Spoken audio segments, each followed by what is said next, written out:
and spectators. We request your cooperation by supporting the participants and officials in a positive manner. Profanity, racial or sexist comments, or other intimidating actions directed at officials, student athletes, coaches, or team representatives will not be tolerated and are grounds for removal from the site of competition. Also, consumption or possession of alcoholic beverages or tobacco products and use of artificial noisemakers is prohibited.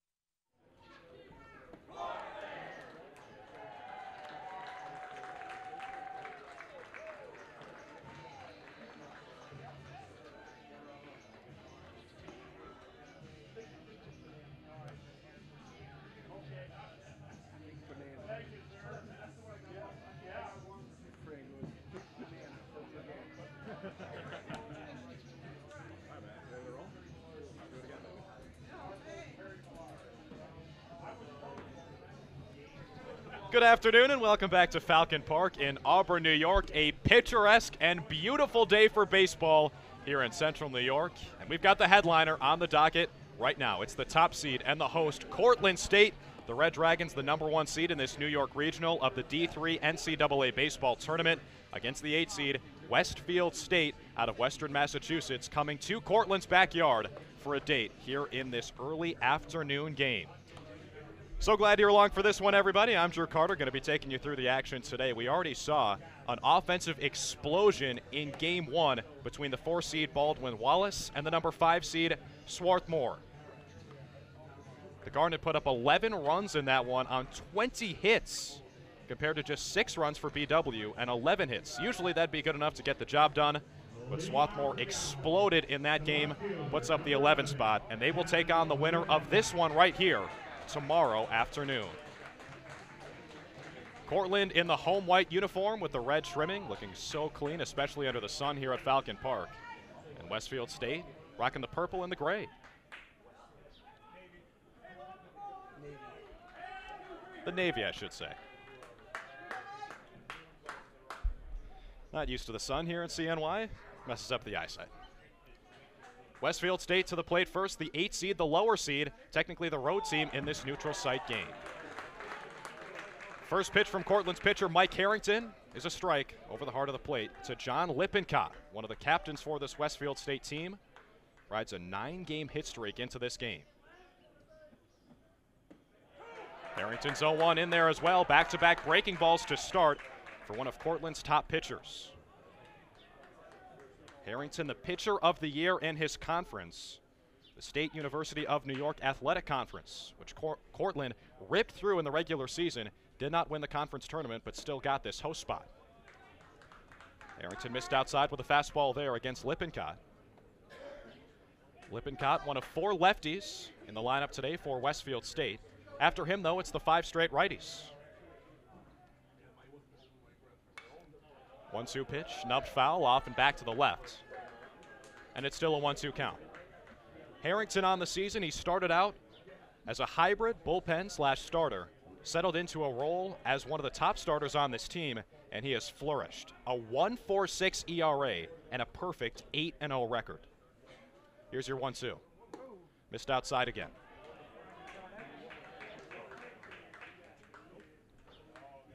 Lippincott on the other side, batted .316 this season. Played in all 41 games for Westfield State. The record was 24-16-1. 2-2 pitch from Harrington. Barely missed the outside edge, and the count runs full. Lippincott, patient on the season, on base percentage of .369.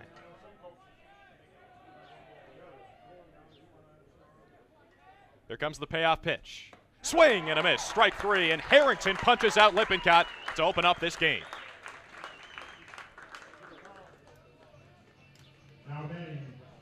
third baseman, number 10, Brett Dooley.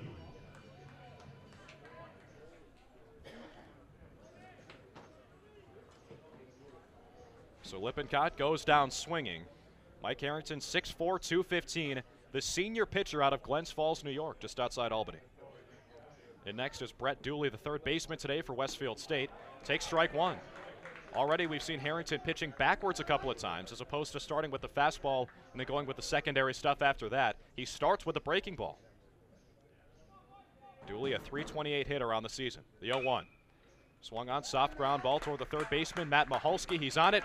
Throw to first in time. Second out of the frame. Coming to bat, the first baseman, number 31, Alex Lafayette. 2 up, 2 down for Mike Harrington so far. I said he really found a rhythm toward the end of the season. That's an understatement. Last 5 starts, 5 innings, 6 innings, 7 innings, 7 innings, then 8 innings against Oswego. They were all wins, by the way. Third batter of the game, Alex Lafayette, the first baseman for the Owls. He takes ball 1 low and inside. .329 on the season. He started all 41 games. Waits on that breaking ball and sprays it foul. Lafayette going without the batting gloves today.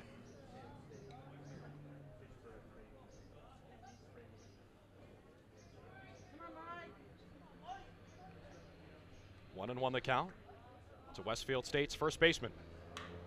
Waits on it again, skies it into right field, discards the bat, clearly upset with himself, and for good reason, as Joey Tardif makes the putout. A 1-2-3 top of the first. Cortland State's pitcher doing what we expected him to. Mike Harrington retires them in order. Cortland to the plate, coming up next. No Cortland errors and no one left on base. That's the way I need it right there. 1, 2, 3. Take this opportunity to remind everybody that the Auburn Day, the short season Class A affiliate of the Washington Nationals, will be opening their home season June 15th here at Dr. Park against the Batavia Marshall. Come out and enjoy minor league baseball at its finest.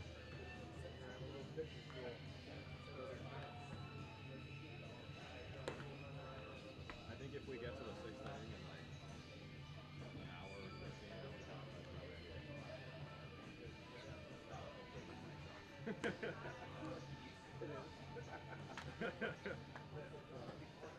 Take us home, Johnny. Johnny Jagetski. Some great names today. Marco Terravona.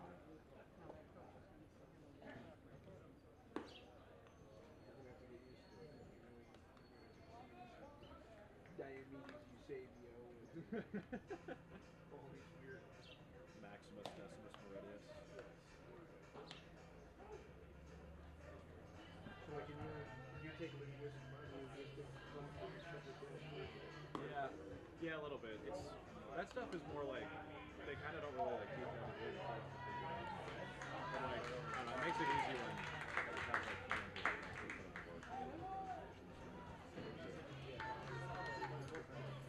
like Leading off for Cortland in the bottom of the first, the left fielder, number 30, Colin Bavard.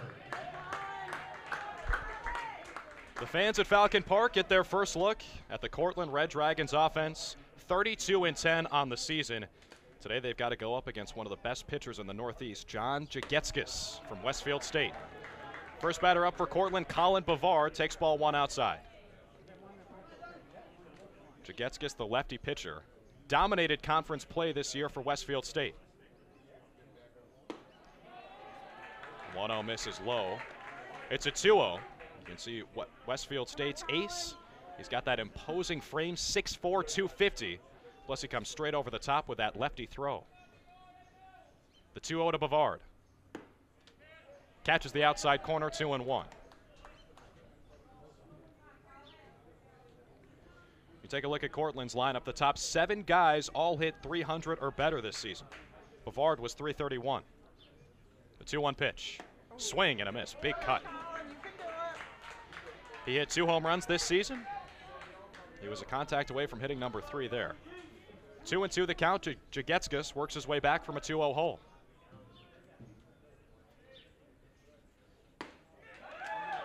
Fastball missed it by an inch outside. Seemed like he got that call earlier in this at-bat, but now it's full. Jagetskas, the junior out of Windsor, Connecticut.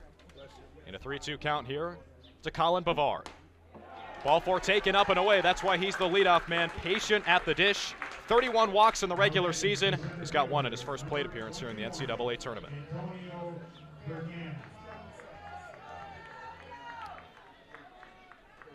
That'll be a great battle to watch all game long. Hopefully we see it a couple of times with Jagetskas and Bavard. He takes his base after the 3-2 count. That brings up Antonio Pregana, the center fielder for Cortland. .371 hitter in the regular season. First pitch upstairs might have been a pitch out or anticipating a sacrifice bunt from Pregana. Bavard over at first base led the team with 10 stolen bags on the season. He was caught 4 times.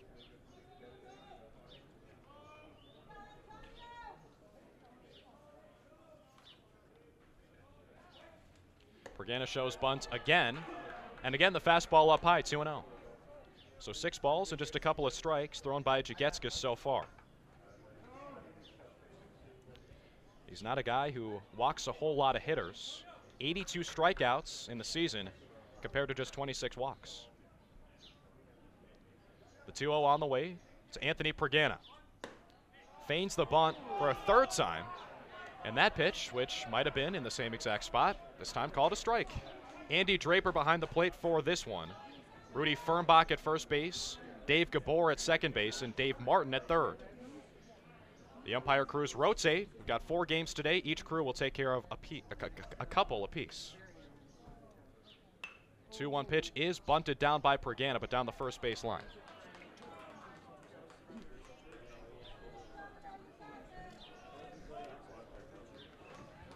Pregana's count is 2-2.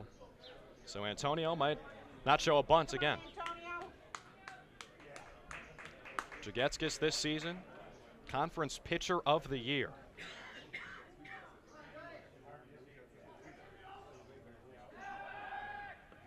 Check at first base and Colin Bavard.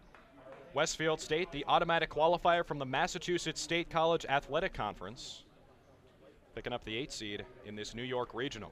Again, the record 24-16-1. You're playing in Auburn. The 2-2 on the way to Pregana. Gets away from the catcher, Jake Gibb, and Bavard jogs over to second base. So none down in the bottom of the first, and Cortland's got a runner in scoring position already.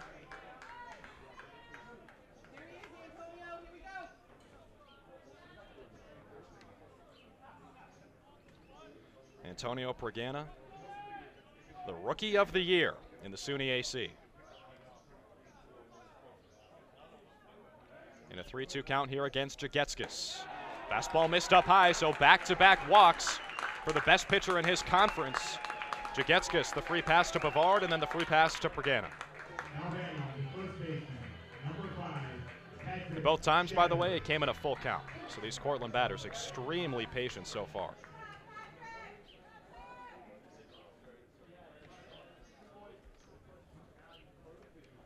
That brings in Pat Shetter, 3-hole hitter for the Red Dragons, playing first base. Colin Bavard at second base, Antonio Pregana at first.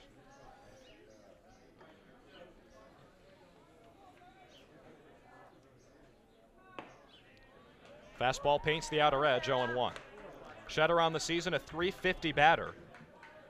Started all 42 games, only guy on the team who can claim that distinction.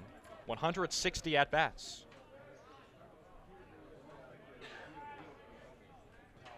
Westfield State infield at double play depth. Here comes the 0-1 from Jagetskas.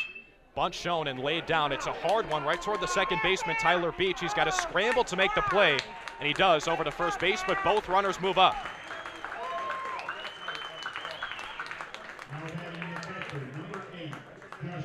And you can hear the fans here at Falcon Park. They approve of that selfless play by Pat Shetter. The sacrifice bunt works to a T. It's runners at second and third for Cortland here in the bottom of the first inning. Justin Teague digs in for the Red Dragons. Teague, a .336 batter on the season. Drove in 38 runs, tied for tops on this roster. Left on left, the first pitch is low with a fastball from Jagetskis.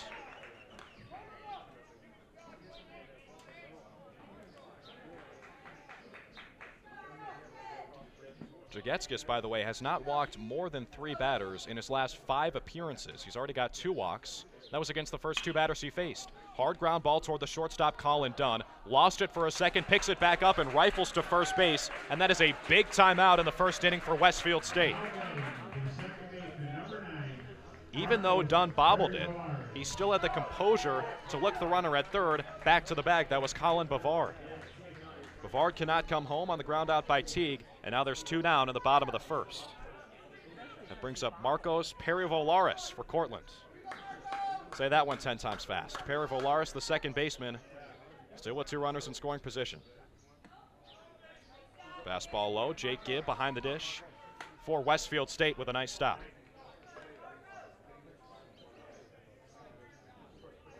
Perivolaris on the season, a .303 batter.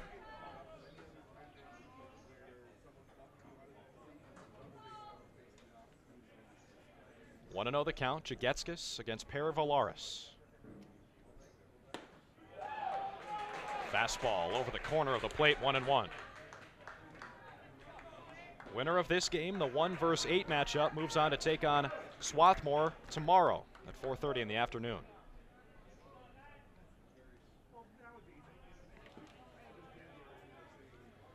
One and one the count. Swing and a miss. Perivolaris a little bit tied up by that high heat from Jagetskis. And he has responded extremely well after those back-to-back walks here at the top of his outing.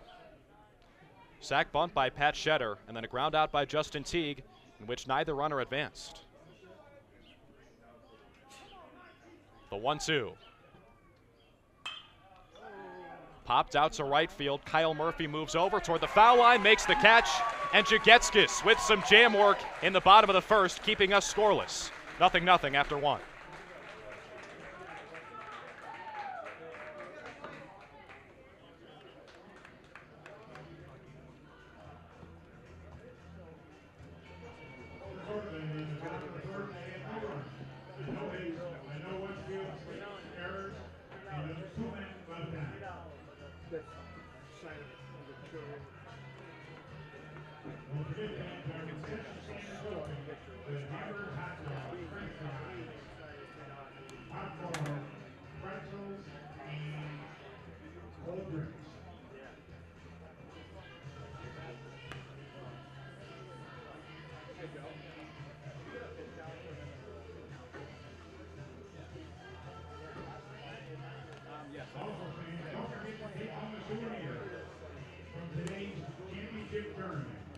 Visit the NCAA merchandise booth behind the stands on the third base side. The venue for great championship gear and memorabilia.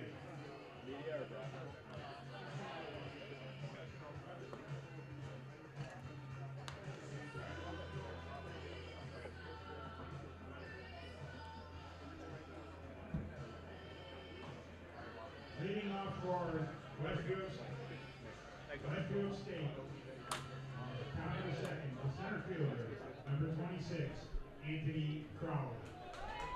1 inning in the books here in the 1 versus 8 matchup. Cortland hosting Westfield State. Second game of this New York Regional here in the D3 College Baseball Tournament. Back to the dish go the Owls, the 8 seed here, after they went down 1-2-3 in the top of the first. Mike Harrington on the hill for Cortland. Deal strike 1 to Anthony Crowley. This is the matchup to watch today. Westfield State's best hitter, Crowley, the player of the year in his conference. Swing and a miss through strike 2. Crowley took home those honors in the Massachusetts State College Athletic Conference. Set or tied school records for home runs with 12, total bases with 109. He was 1 RBI shy with 55. Here comes the 0-2 from Harrington. Fastball missed inside, right near the knees of Crowley.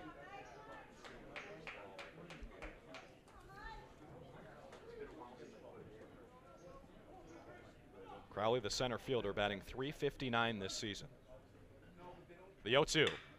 Waited on and clobbered out to deep right center field.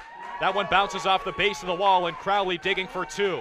Stand-up double for Anthony Crowley to open up the top of the second as advertised coming into the NCAA tournament. A two-bagger to start the second.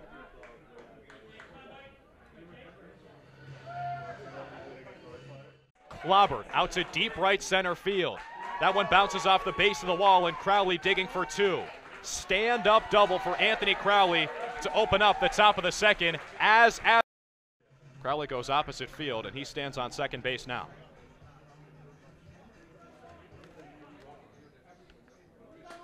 First time Westfield State has been able to get to Harrington here in the top of the second inning. Again, a 1-2-3 top of the first. So Crowley stands at second base. That brings up Jake Gibb.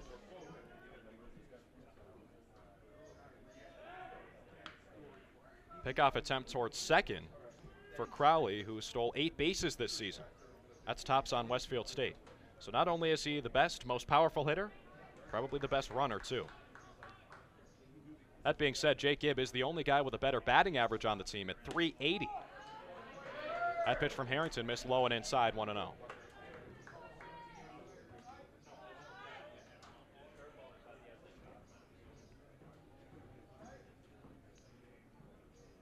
Gibb, the sophomore, stands in at 6'2", 220. The 1-0 pitch. Swing and a miss. That pitch dove right under the bat of Gibb. He's got the yellow aluminum.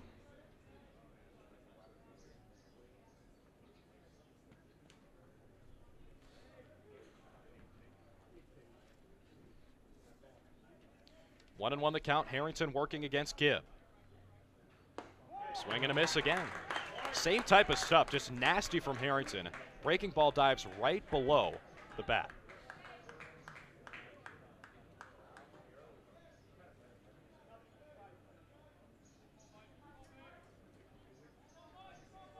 Anthony Crowley stands at second. Mike Harrington, the 1-2 pitch to Gibb.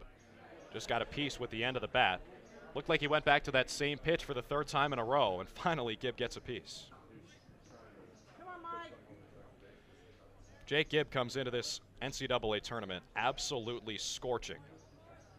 2 hits or more in every single game of their conference tournament. A couple against Salem State, then 2 against Framingham State, and then 3 in the second one of that matchup. That time he grounds it foul down the third base line.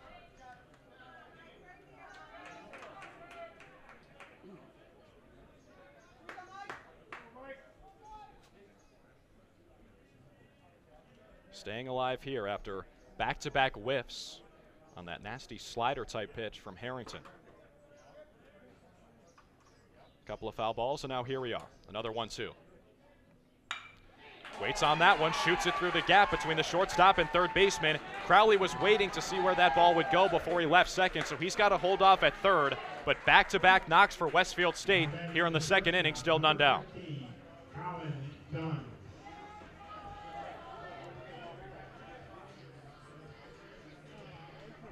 And I got to say, a lot of credit must go to the coaching staff for Westfield State, because on both those hits for both Crowley and Gibb, they did a fantastic job to wait on the off-speed pitch from Harrington.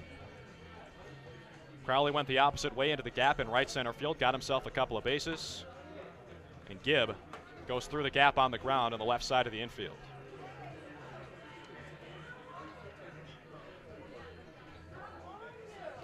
Head coach Nathan Bashaw for Westfield State in his 5th year.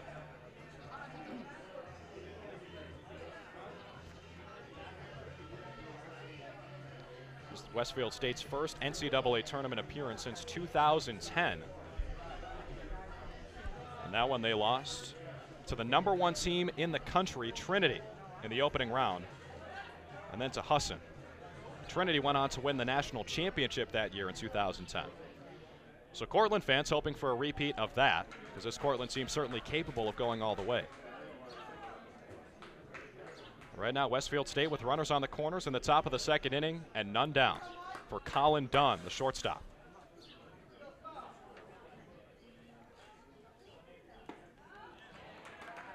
First pitch Swing, and he gets a piece, so it's 0-1.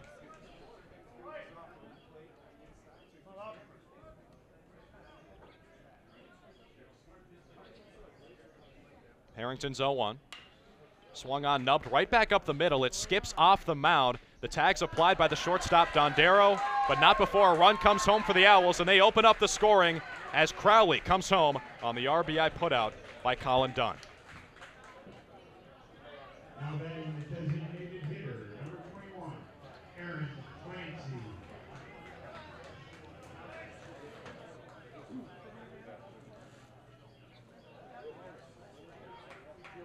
So it's an RBI fielder's choice by the shortstop. Dunn stands at first base. Gibb tagged out on his way to second. Crowley comes home, 1-0 Owls. In next for Westfield State, Aaron Clancy. Runner goes, and the catcher, Justin Teague, a little bit of trouble on the exchange, so no real play at second base as Dunn steals a bag.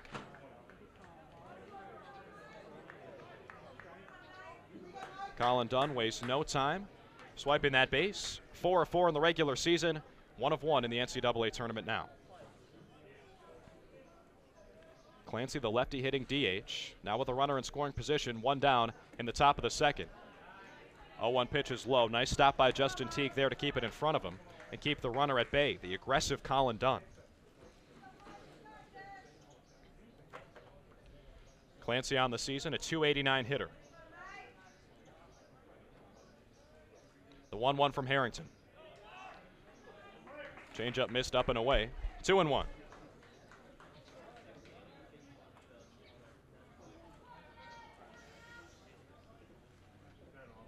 Could not draw up a better day for baseball here at Falcon Park.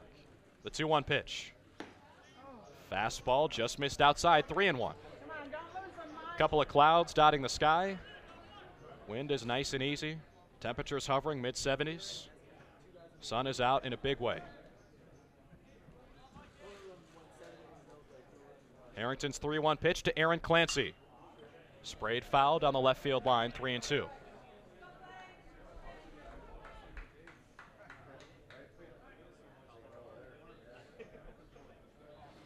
This is the second of 4 games on the slate today. Earlier we saw the 4 versus 5 Baldwin Wallace against Swarthmore. And the 5 seed, Swarthmore won that one 11-6. Here's a 3-2. Fouled off again, same spot toward the tent down the left field line, and Clancy stays alive.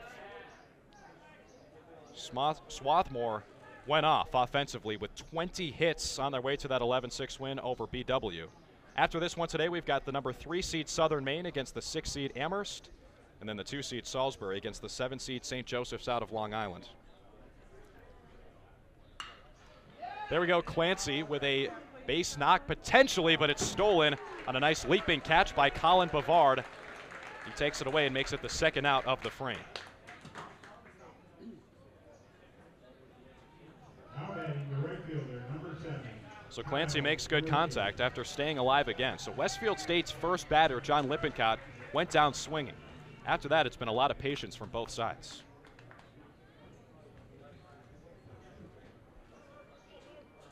The Owls leading 1-0 thanks to that RBI ground out by Colin Dunn. Advanced via the fielder's choice. He stands at second base now after the stolen base. Kyle Murphy in next for Westfield State. He takes ball 1 outside. Come on, Mike.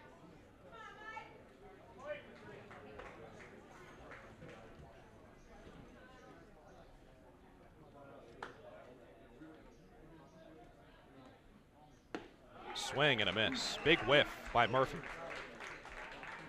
Murphy, the right fielder for the Owls. On the season, sports an average of .245. Stands in at 5'10", 170. He's actually a native of Westfield, town in western Massachusetts, right outside Springfield. Here's the 1-1.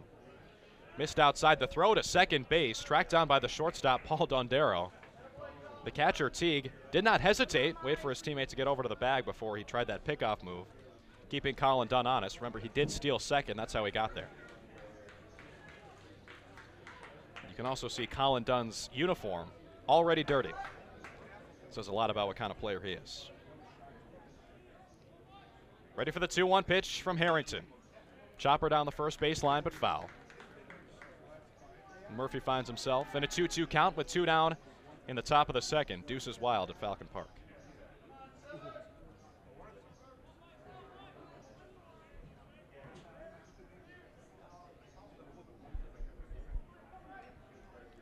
Murphy from Westfield, and so is the man at second base, Colin Dunn.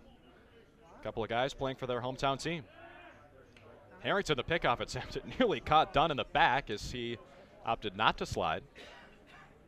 Dundero, the shortstop, still covering the base.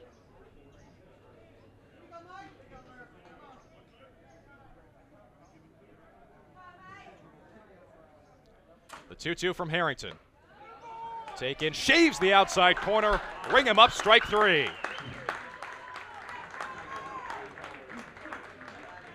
Mike Harrington uses the punch out to get out of the top of the second, but not before Westfield State opens up the scoring. 1-0 Owls headed to the bottom of the second.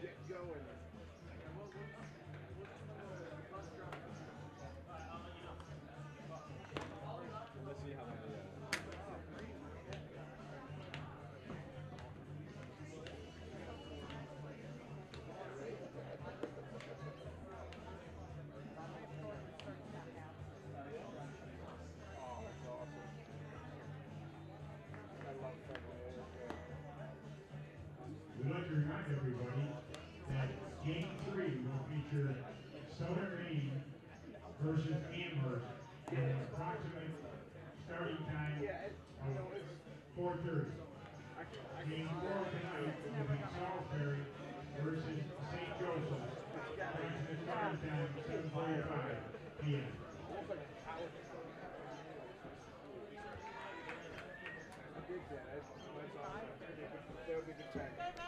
Bottom of the second inning at Falcon Park. The host school, SUNY Cortland, in a 1-0 hole after the top half of the second against the 8 seed here in this New York Regional, Westfield State. And the first pitch in the second from John Jagetskas. Jagets Matt Personius on the shoulder, and he takes his first base. So Jagetskas settled down there toward the tail end of that first. He gave up back-to-back walks to Colin Bavard and Antonio Pregana. After that, the sacrifice bunt was the first out of the frame, but then one down and 2 runners in scoring position induced a ground out and a fly out to escape that inning. Now an HBP on the first pitch of the bottom of the second. That brings in Joey Tardif, who takes strike one on the outside corner. Jagetskas, the pitcher of the year in his conference, needed 20 pitches to make it through that bottom of the first inning. Missed outside this time, really hammering that outside corner against Tardif.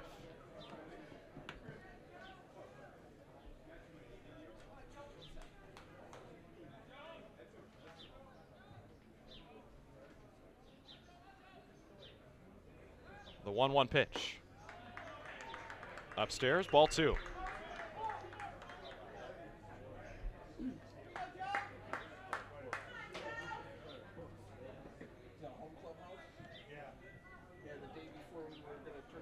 Joey Tardif, the sophomore, 5'9", 165.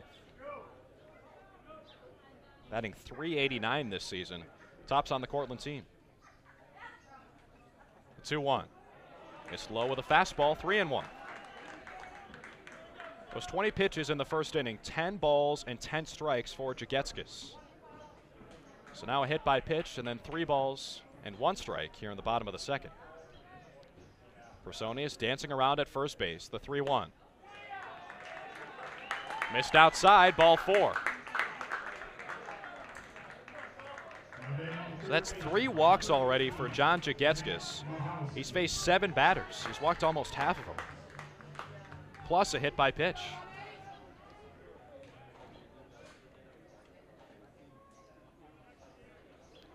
Jagetskas during the regular season, again, pitcher of the year in his conference with an ERA of an even 2.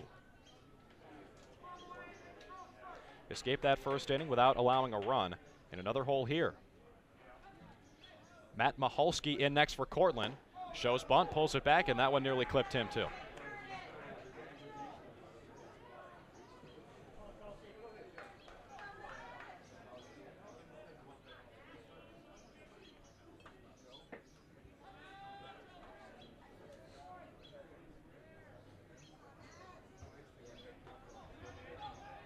One-0 pitch on the way to Matt Mahalski.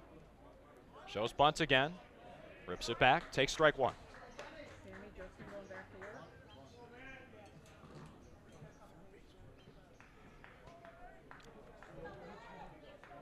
See the Westfield State infield creeping in at both ends. And then the shortstop, Colin Dunn, hugging the bag for potential daylight play, creeping in behind Matt Personius, the runner at second base. Jagetskis 1-1 pitch on the way to Matt Mahalski. Again, he pulls back the bunts. The emphatic mask throw by Jake Gibbs, sending that 10, 15 feet away from his post. Finds the baseball right away. Pretty fortunate. Bounce right back to him. Count 2-1 to Matt Mahalski. 277 hit around the season.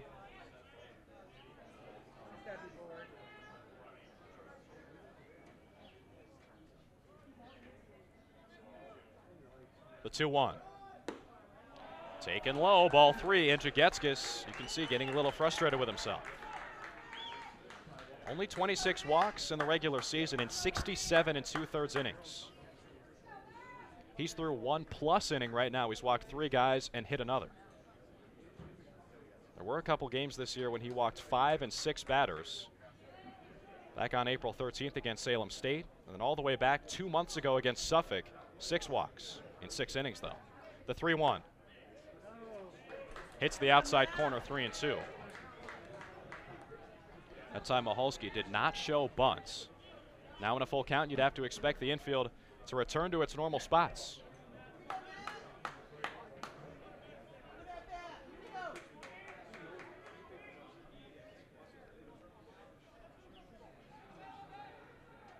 The payoff pitch from Jagetskis. Missed low and away, ball 4.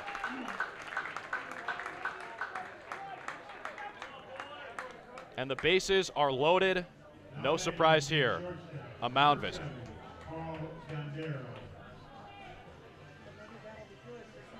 So Jagetskis going to get a talking to from a coach and his catcher, Jake Gibb. Bases are full for Cortland, and they still have not put the bat on the ball. Personius hit by a pitch on the first pitch of the inning. He stands at third. Second base, Joey Tardif. He was walked. The third walk issued by Jagetskis. Over at first, Matt Mahalski. He was walked too. He came up trying to sacrifice himself with a bunt, but hey, that works pretty well too.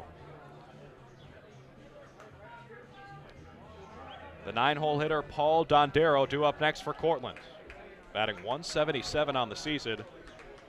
He's got a golden opportunity here with the bases full and none down in the bottom of the second, his team trailing by 1.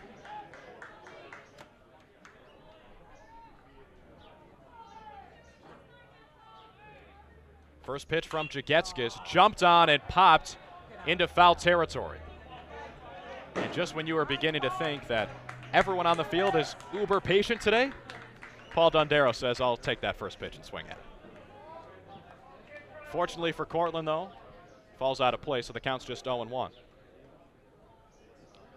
Sun could play a role here. It's pretty much directly overhead. At 2:47 p.m. The 0-1 pitch from Jagetskis. Swung on, chopped toward the third base line. It's foul by an inch.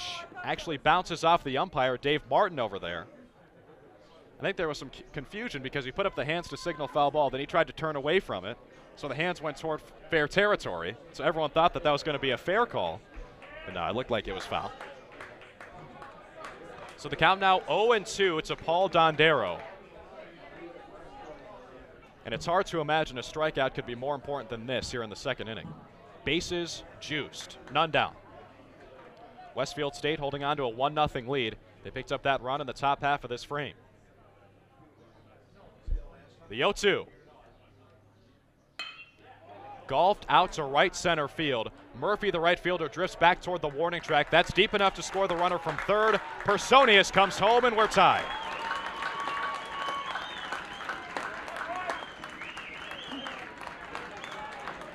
Paul Dondero works his way back in an 0-2 hole. No worries. Sacrifice fly deep out to right field. Personius scores. Cortland 1, Westfield State 1.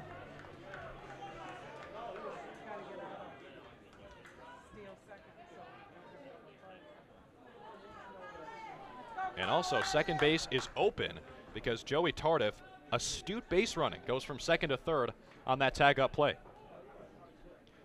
Colin Bavard in next for Cortland. The leadoff hitter swings at the first pitch he sees and whiffs. Bavard began the hitting for Cortland in the first inning with a walk. Made it all the way to third base on the sac bunt by Pat Shetter. Did not advance past there, though. Here comes the 0-1 from Jagetskis. Finds the lower edge of the strike zone, 0-2.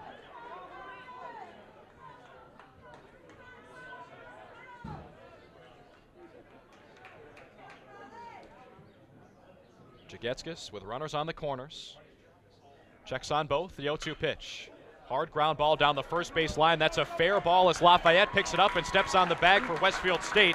But Cortland scores again as Tardif comes home from third.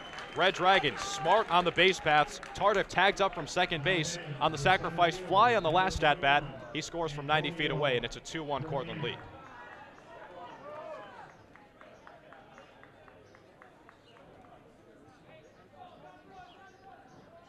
So it's an RBI unassisted put out to the first baseman for Colin Bavard. In next is Antonio Pregana. Ground ball backhanded by the shortstop and picked at first base, but not in time. Colin Dunn made the great play at short. Lafayette with a fantastic scoop at first base, but Pregana beats it out. Infield single on the first pitch he sees. First baseman, number 5, Patrick Shetter. So Cortland already with a couple in this inning. They keep it alive on the infield single from Antonio Pregana. That brings up Pat Shetter next.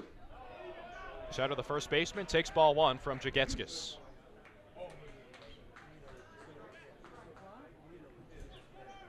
If you like fun names, this is the game for you. John Jagetskis just rolls right off the tongue. 1-0 has to wait with the pickoff move to first. Keep an eye on the runner over at third base. That's Matt Maholsky.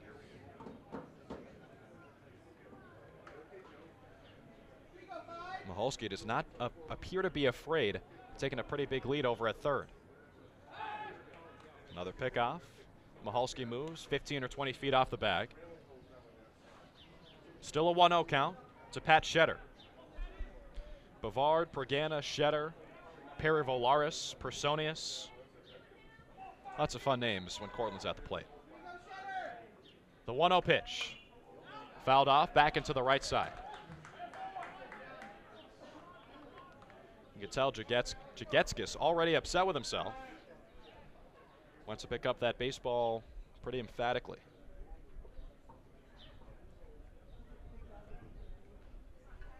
Pregana at first base, Maholsky at third. Shetter at the plate. Takes ball 2 low from Jagetskis.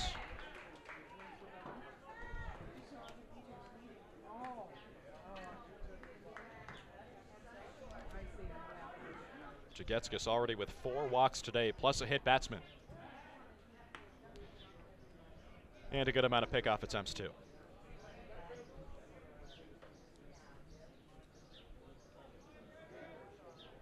He's already up to 39 pitches as we sit here on the bottom of the second inning.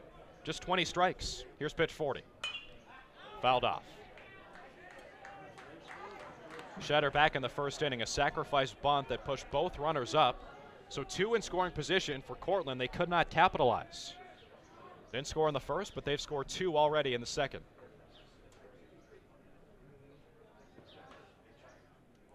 The 2-2. Poked foul again. Over the deck and through the woods here at Falcon Park.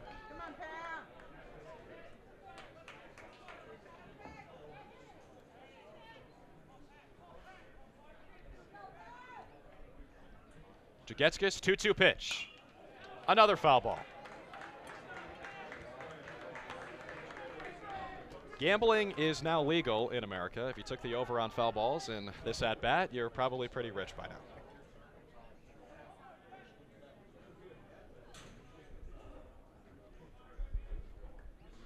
Let's try this again. 2-2 pitch to Pat Shetter. Another foul ball, but this one goes right back to the catcher, Jake Gibb. He hangs on, and finally, for John Jagetskis, the second inning comes to a close. But 2 runs for the Red Dragons. They take a 2-1 lead into the third. For Portland, in the bottom of the second, they had 2 runs on 1 hit, no errors, and 2 back left now. The end of 3 innings, it's Portland 2, Westfield State 1.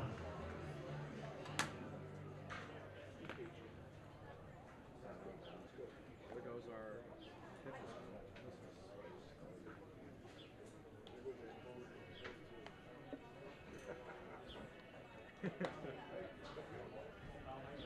Damn it.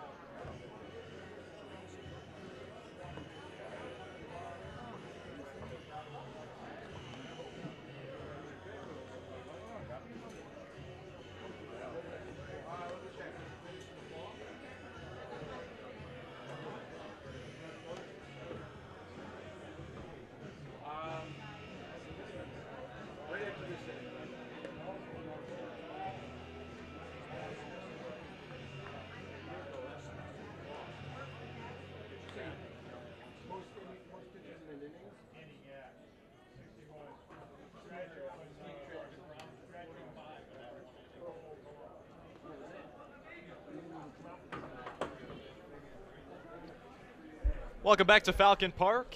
Top of the third inning. Westfield State back to the dish. The Owls trailing the Red Dragons of Cortland 2-1 in this 1-versus-8 matchup. First pitch for Mike Harrington outside to Tyler Beach, the second baseman and 9-hole hitter for Westfield State.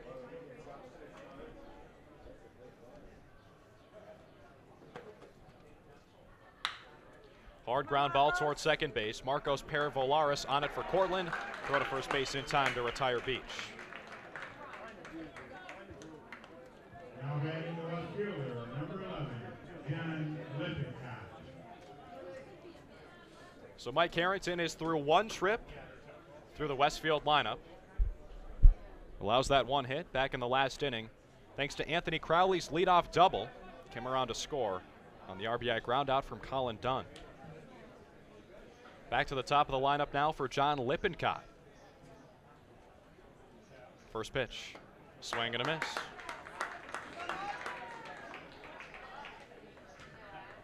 Lippincott on that 9-game hit streak coming into the tournament.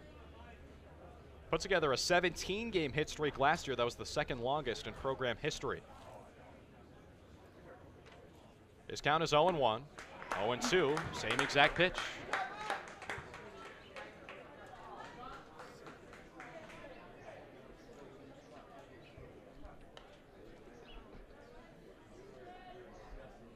Mike Harrington for Cortland on the bump. Looking to put together a strong start in the Red Dragons' first game here in what they hope is a long run through the tournament. The 0-2. Fastball on the outside corner. Ring him up. Lippincott goes down for the second time in as many plate appearances. It's the 3rd strikeout for Harrington. 2 down in the 3rd inning.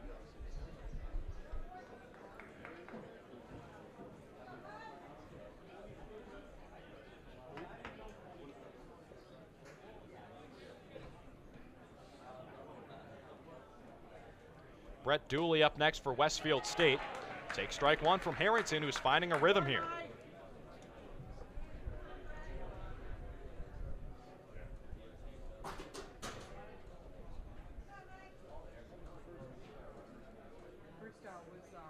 The 0-1 pitch to Dooley. High chopper toward third base. Mahalski waits on it, fires to first. Catch made by Pat Shetter, and we're through 2.5 innings here at Falcon Park. Westfield State puts up a run in the second. That's sandwiched between a couple of 1-2-3 frames for Mike Harrington. Cortland still on top 2-1. In the top of the third, no runs, no hits, no broken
like jelly beans?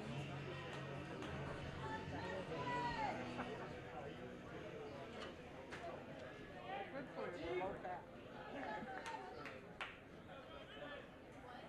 Leading off, the catcher, number 8, Justin T. 4, 5, and 6 due up for Cortland here in the bottom of the third inning with a 2-1 lead over Westfield State in their first game of the D3 College Baseball Tournament here in Auburn, New York. Justin Teague up first against John Jagetskis. First pitch jumped on and popped up toward third base. Brett Dooley fighting the sun, and he makes the catch for the first out. Now batting, the second baseman, number 9, Marcos Perry-Volaris. Teague swings at the first pitch, and that brings up Marcos Perry-Volaris for Cortland.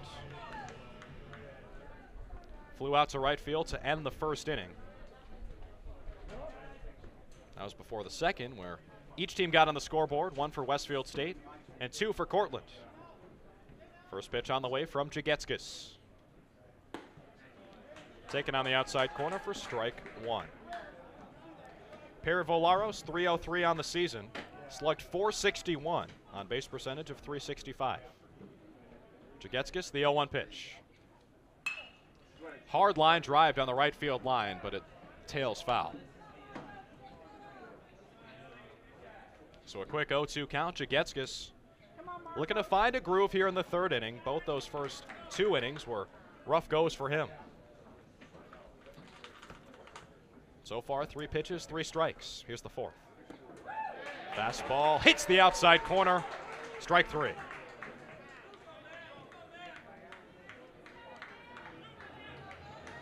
Now batting, the designated hitter, John Jagetskis in those first couple of innings labored a little bit, could not find the command. 4 walks across the first 2 frames, plus a hit batsman. Now a first pitch fly out and a 3-pitch strikeout here in the third. Matthew Personius in next for Cortland. He jumps on the first pitch he sees and bloops it out to right field, past the outstretched glove of Tyler Beach.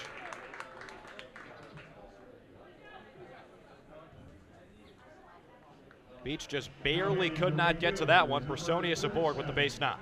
Joe Tardif. Come on, Joe.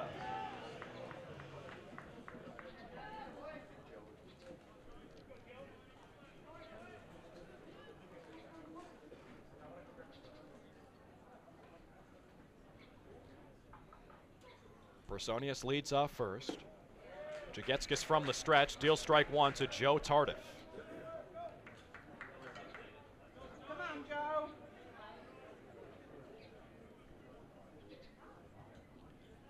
Jagetskis working from the left side of the rubber from our vantage point. That time he missed low, 1-1. Tardif back in the second inning. He walked and came all the way around to score.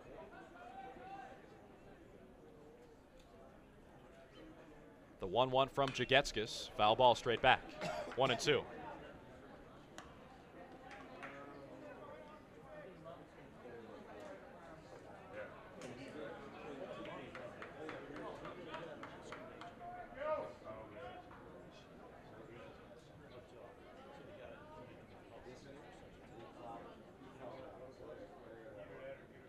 One-two pitch. Outside with a fastball, delayed steal. There goes the runner, and Personius in safely. It was like that play unfolded in slow motion. Personius takes second base with 2 down here in the bottom of the third. Cortland with another man in scoring position.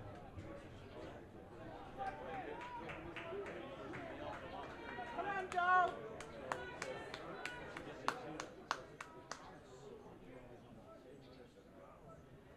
2-2 pitch.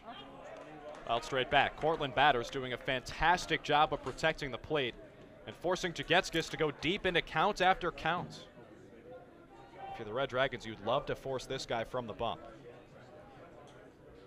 82 strikeouts in the regular season. That's a school record at Westfield State. Up to 51 pitches already. Here's the 2-2. Another foul ball. Hang in there, Joe. You can do this.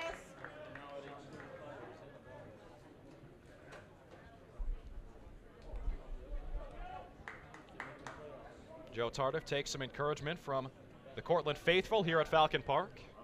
Again, the Red Dragons, the host site. So they got the top seed in this regional. The 2-2. Another foul ball.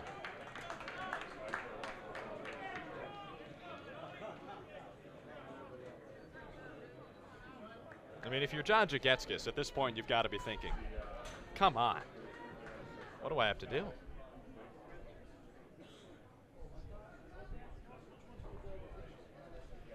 Here we go, take 4, 2-2 pitch. Missed outside.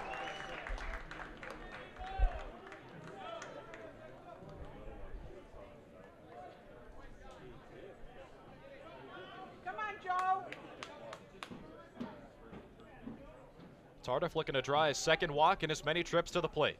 The 3-2 pitch. Fouled off. That one might have been high and outside, but Tardif protects the plate. Sends it over the deck and toward the woods here at Falcon Park.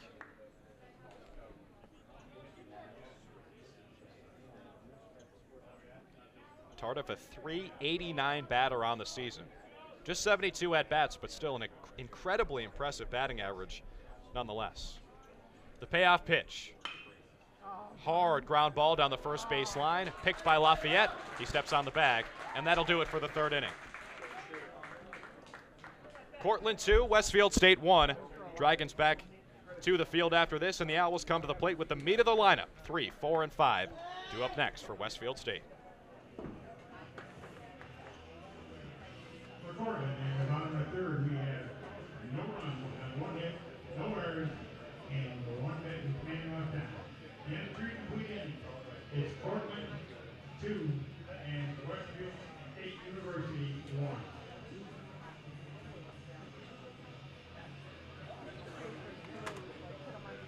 Fans, don't forget to take home a souvenir from today's game. Visit the NCAA merchandise booth behind the stands, the third base stands, the venue for a great championship gear and memorabilia. And while you're back there getting gear, might as well stop and get something to eat at the concession stand. Hamburgers, hot dogs, pretzels, French fries, popcorn, and cold drinks.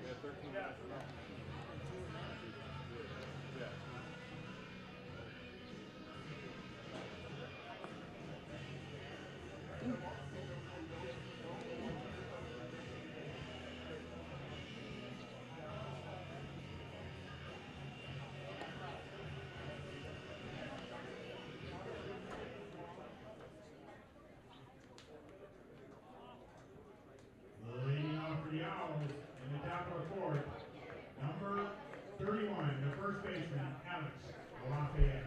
Westfield State down 2-1, going to the top of the fourth inning. 3, 4, and 5 due up for the Owls, the 8th seed in this New York Regional, hosted in Auburn, New York. Mike Harrington, the pitcher, back to the bump for Cortland against Alex Lafayette, the batter for Westfield State. First pitch low and in for ball 1. This game 2 of our 4-game schedule here on this gorgeous Thursday in Central New York. Harrington missed again to Lafayette, who's 0 for 1 so far today. The 2-0 pitch. Ground ball right toward the second baseman, Per Volaros, in perfect position and a perfect play. Now batting the center fielder, number 26, Anthony Crowley.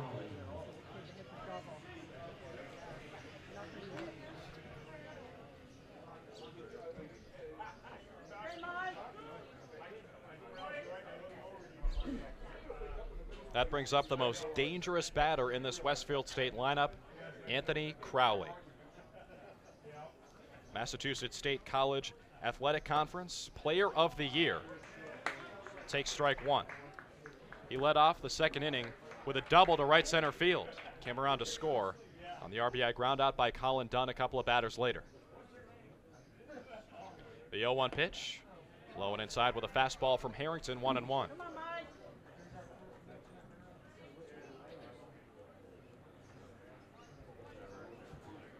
Harrington with 46 pitches so far, 32 of them have been strikes. Here comes the 1-1. Foul ball, 1-2.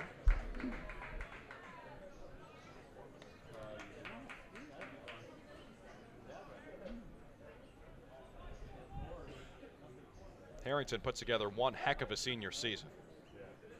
Culminated with an 8-inning performance against Oswego State.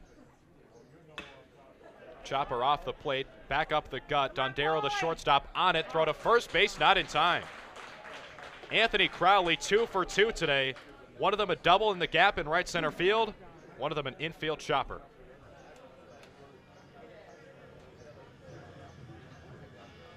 Now batting the catcher, number 28, Jacob Gibb.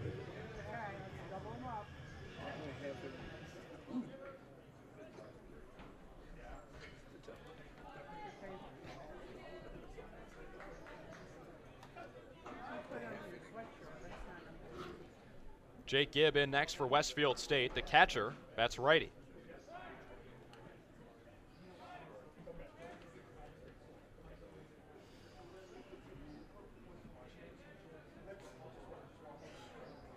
Gibb 1 for 1 on the day. Followed up that leadoff double back in the second by Crowley with a single of his own. This time he pops out to center field. Pergana is there to make the play.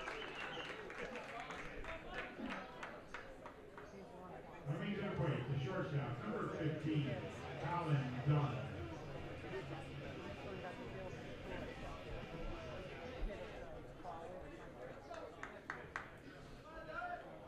Two down in the top of the fourth for Westfield State's bats. Brings up Colin Dunn. Shortstop who drove in the only run of the game for the Owls so far. Courtesy pickoff attempt.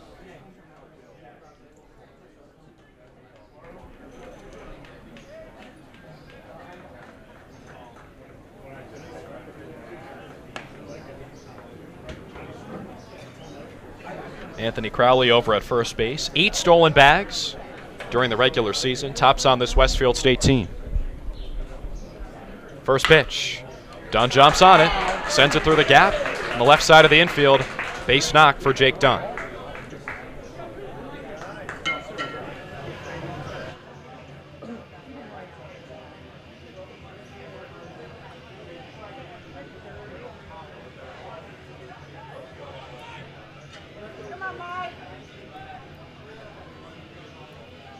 Now batting the designated hitter, number 21, Aaron Clancy.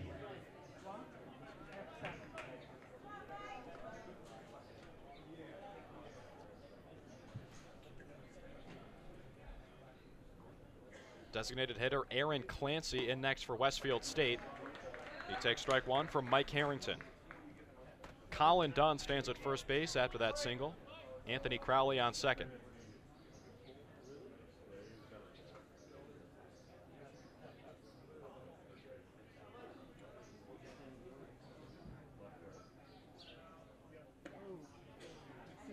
Lots of horizontal movement on that breaking ball from Harrington. Not enough, though, to bend it into the strike zone.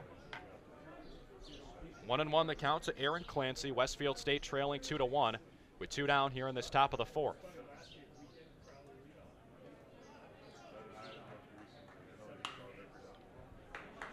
Clancy fouls it off. It's a 1-2 count.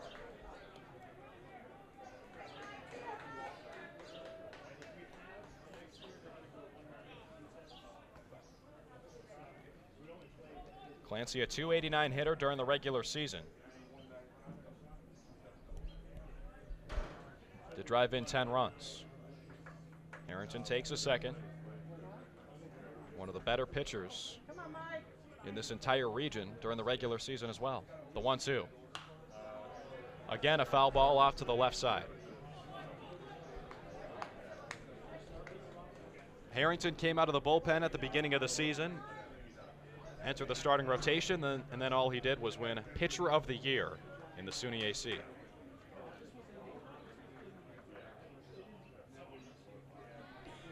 Counts 1-2 to Aaron Clancy.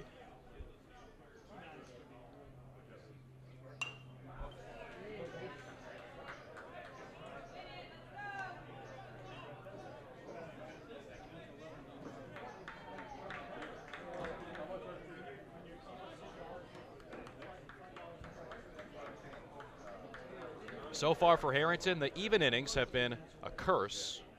First and third, 1, 2, 3. Second and fourth, marathons. Here comes the 1-2 again. This one popped into shallow left field. Somehow a fair ball in this game. Colin Bavard underneath it, and he makes the catch for Cortland. So that does it in the top of the fourth. A couple of base runners stranded for Westfield State. Infield single for Anthony Crowley. A single for Colin Dunn. Nothing doing, though. They strand both. As Cortland takes a 2-1 lead to the bottom half of the fourth. WSU in the top of the fourth. No runs and 2 hits. No broken errors and 2 men left on base.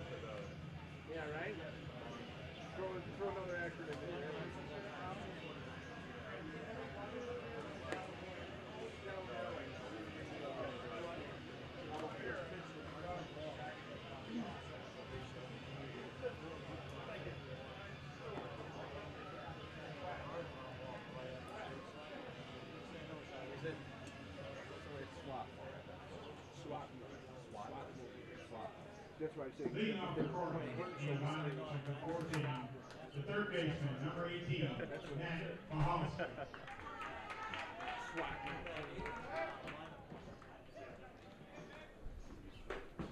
Bottom of the fourth inning for Cortland. Host school, top seed here at Auburn, the New York Regional of the D3 College Baseball Tournament. Matt Mahalski takes strike one from John Jagetskis, who's been laboring early in this one. He's only given up a couple of runs. Pretty impressive jam work. He's walked 4 batters and hit another one. There's strike 2 on the inside edge. Jagetskis has only allowed a couple of hits to these Red Dragons. On the other side, the Owls of Westfield State with 4 hits of their own. Down 2-1. Here's the 0-2 to Mahalski. Sharp grounder, fouled on the left field line.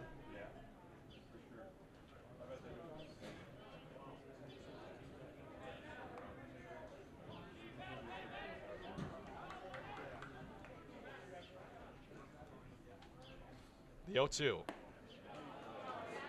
Just missed outside from Jagetskis. Mahalski demonstrating that good eye again. He walked in the second inning. His only plate appearance thus far.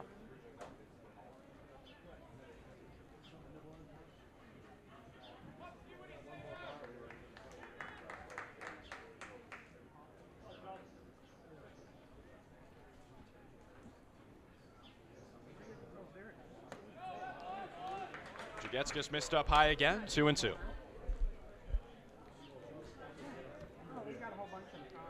Mahalski on the season, 277. And a 2-2 count right now.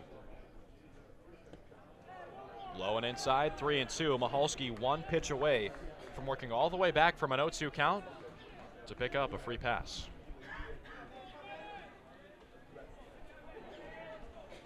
Payoff pitch. Did he go? No, he did not, says the third base umpire, Dave Martin. It's another walk for John Jagetskis, his 5th of the afternoon. Coming to the plate, the shortstop, number 7, Paul Dondero. Jagetskis was up 0-2 in that count against Mahalski. 4 straight balls, though.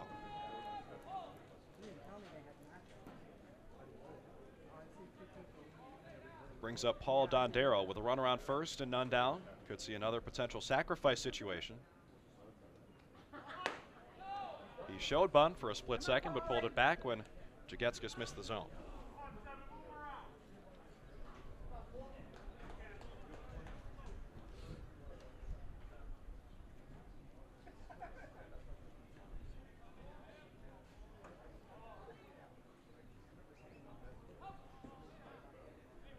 Want to know the count to Dondero. Hard bunt on the first base line. Somehow got to that pitch up and away. And a beautiful sacrifice effort by Paul Dondero. Dondero moves Mahalski over to second base. Now batting the leadoff batter, the left fielder, number 30, The most unselfish game you'll ever see for Paul Dondero so far. A sacrifice fly back in the second, now a sacrifice bunt here in the fourth.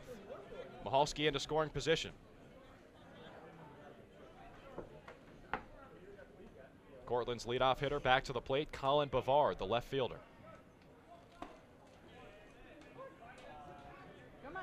Strike one from John Jagetskis. Bavard so far on the day, 0 for 1, but both plate appearances productive. A walk back in the first, and then an RBI ground out in the second. The 0-1 from Jagetskis. Swung on, sharp ground ball under the feet of the base runner. Throw to third is not in time. Colin Dunn, the shortstop, tried to get the lead runner. Brett Dooley, the third baseman, could not collect the throw and apply the tag in time. Throw was a little bit off the mark, and Michalski slides in safely for Cortland. So that's a fielder's choice with no putouts. 6-5 FC, and runners at the corners. Antonio Pergana in next. Big cut at the first pitch he sees.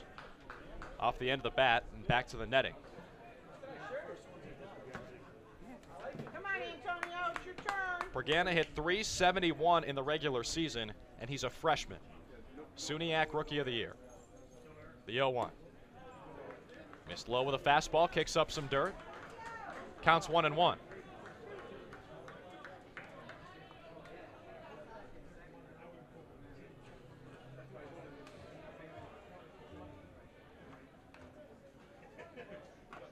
John Jagetskis. Pitch count so far, certainly higher than he would have hoped for. 72 with one down in the bottom of the fourth. The 1-1. Line drive out to left center field. Crowley moves back into his right, now comes in, makes the backhand catch. Coming in to score from third for Cortland, Matt Michalski. It's a 3-1 game.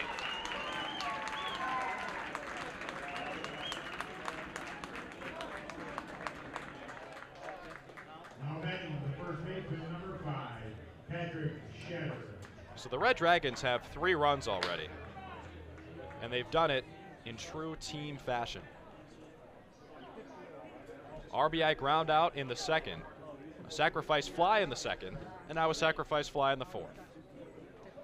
Whatever gets the job done. 3-1 the score. Cortland on top of the 8 seed Westfield State. Red Dragons send Patrick Shetter to the dish next. The right-handed hitting first baseman already making his 3rd plate appearance of the day.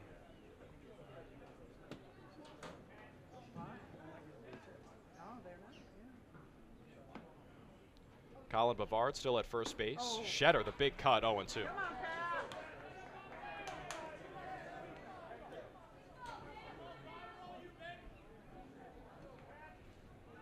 Patrick Shetter hit an even .350 in the season. Started all 42 games for Cortland, 32-10 during the season. The 0-2 fastball missed outside play at second base on the stolen bag attempt. It got away from the shortstop, Colin Dunn. It was a great throw by the catcher, Jake Gibb. He was already on his way back to the Westfield State dugout, but then you saw the ball roll away from the shortstop, Colin Dunn. So a stolen base for Colin Bavard. His 11th of the season. Only Cortland player in double figures as Shetter stays alive with another foul ball.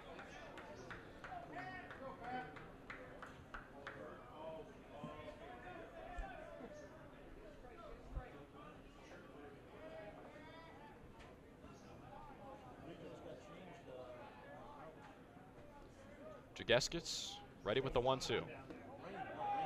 Missed low with the breaking ball. 76 pitches now. Come on, Pat, it's your turn.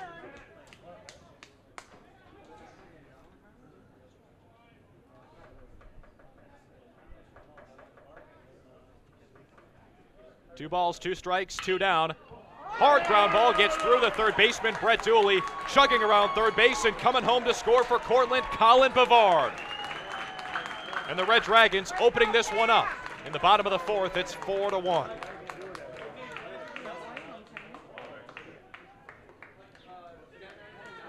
batting the catcher, number 8, Justin T. Come on, Peter. the first scoring play for the Red Dragons in which the batter reaches base safely after an RBI ground out, a couple of sac flies. It's now 4-1 Cortland on that RBI single by Patrick Shetter. Bunting for a single is Cortland with Justin Teague, and 2 down here in the bottom of the 4th. Teague reached out for that one and stabbed it, but it rolls foul as Dooley was there to make the play at third base. He let it kick outside the baseline before fielding it. So it's 0-1 to Justin Teague, who's 0 for 2 so far today. Second straight at-bat where he's jumped on the first pitch he saw. In the 3rd inning, a fly out to the third baseman Dooley. Here's the 0-1. Fastball missed inside, really popped that mid of Jake Gibb. Not a whole lot of sounds better in baseball or really all of sports than the pop of the catcher's mitt. Also sounds good to hear that ping of the aluminum bat. Here comes the 1-1 from Jagetskis. Hard base knock into center field, right on cue. Great contact by Justin Teague. It's back-to-back singles for Cortland. Now batting the second baseman, number 9, Marcos Perry-Vars. So some 2-out lightning here for the Red Dragons. The RBI single for Patrick Shetter, who moves over to second base. And Justin Teague stands at first. Marcos Perry-Volaris in next for Cortland.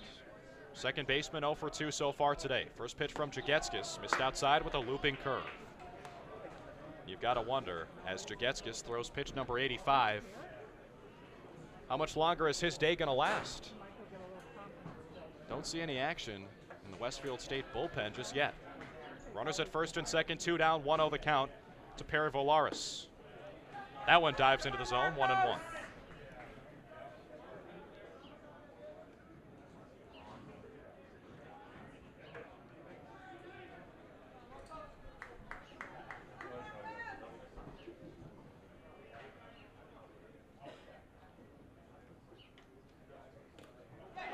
Jagetskis missed low and away, skips away from the catcher, Jake Gibb, and both runners move up.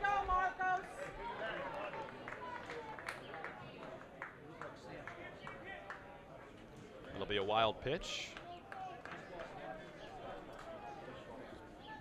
Check that, a pass ball against Gibb, who might have come up a little bit gimpy. Not sure what part of his body that hit, but it looked like he was grimacing as he ran back to grab that baseball. The 2-1. Swung on, roped out to right field the opposite way, but it tails foul right off the clubhouse. You're talking about the ping of the aluminum bat, how that's a pretty satisfying sound earlier. If you like the wood bat instead, the crack, crack, crack, come out to Falcon Park when the Double Days are back in action mid-June. Home opener June 15th against the Batavia Muck Dogs. 2-2 count to Perry-Volaris. Swing and a miss, strike 3. And John Jagetskis finally gets out of the inning, but not before Cortland plates another pair. 4-1, Red Dragons on top of the Owls, headed to the 5th. That is correct. The Red Dragons in the bottom of 14. They scored 2 runs. What was that? 2 hits. He said, was that a good sign? Yes, it was. No errors and 2 left. In the 4th inning, the Red Dragons 4, Westfield State University 1.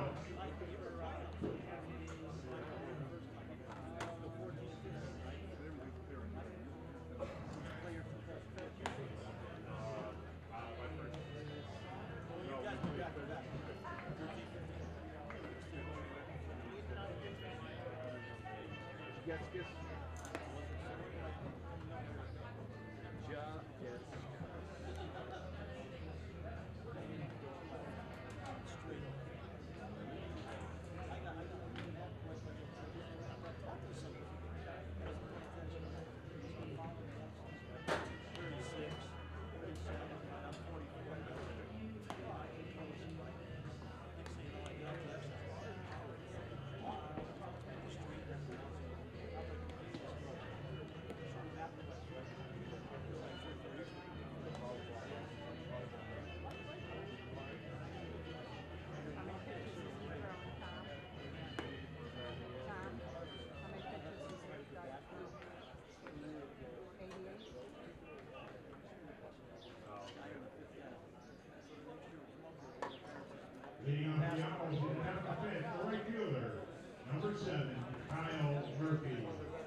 So how would that recruiting go? You know, let's go out to Hawaii and do some volleyball. You know,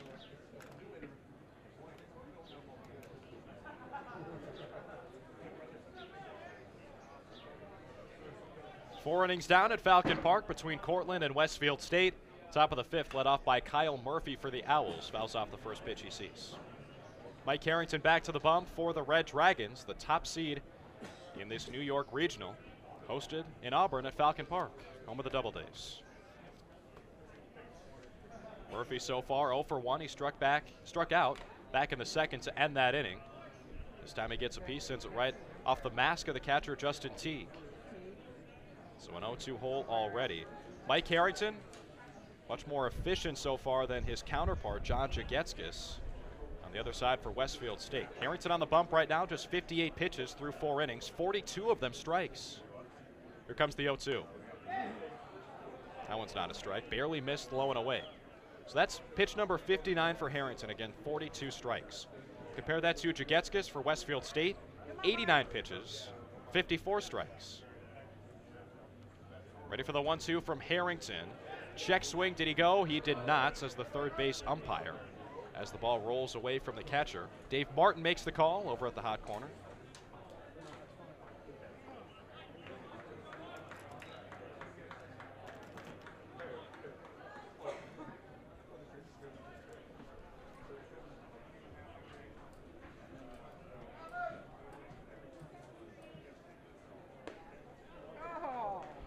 Murphy takes ball 2 from Harrington. Check that, ball 3. We've got a full count.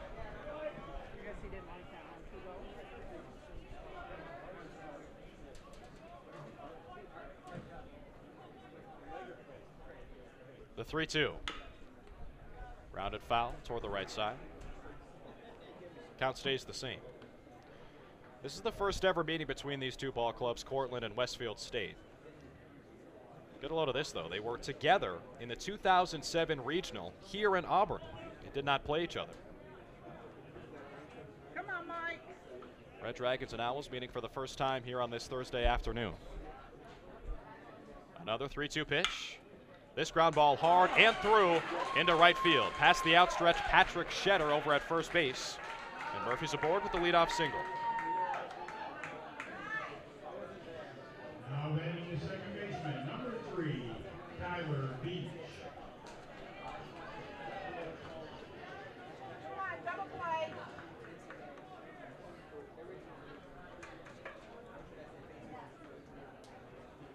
Come on, Mike. That brings up the 9-hole hitter for Westfield State, Tyler Beach, with Murphy taking his lead off of first base.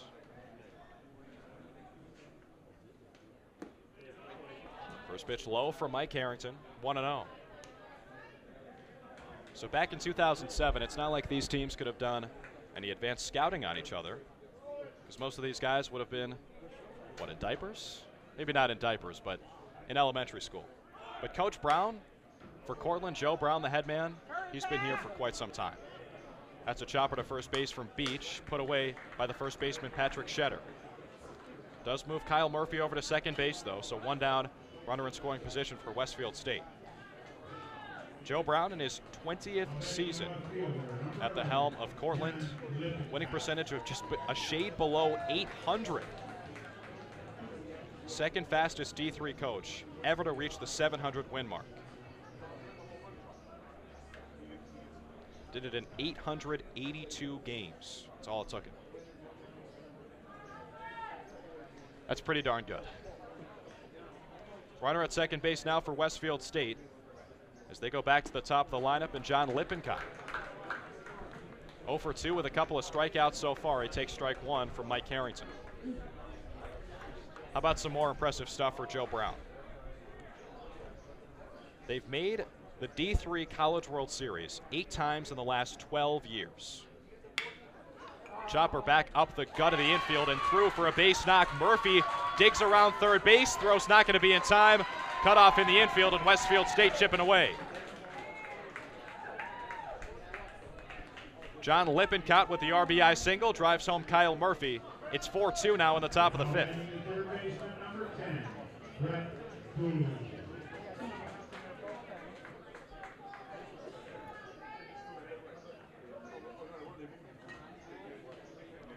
Brett Dooley up next for Westfield State. But first, a mound visit for the Red Dragons. So 8 times in the last 12 years they've qualified for the NCAA D3 World Series. 14 times in total, all of them since 1995. That includes 2015, and Cortland won the national championship. Finished second in 2005 and 2010. Most appearances in the D3 World Series since the 8-team format started in 1991. It's Cortland, and it's not close. 14 appearances for the Red Dragons, next most 11 for Marietta. And keep in mind, the format for this D3 tournament a little bit different from D1. Just 58 teams make it, with 40 conference champions getting that automatic qualifier bid, plus 18 at-large bids. Cortland is one of those 18 teams. They did not win the SUNYAC. Went 15-3 in the regular season, but lost to Oswego State in the conference tourney. After the mound visit, Mike Harrington stays on the hill.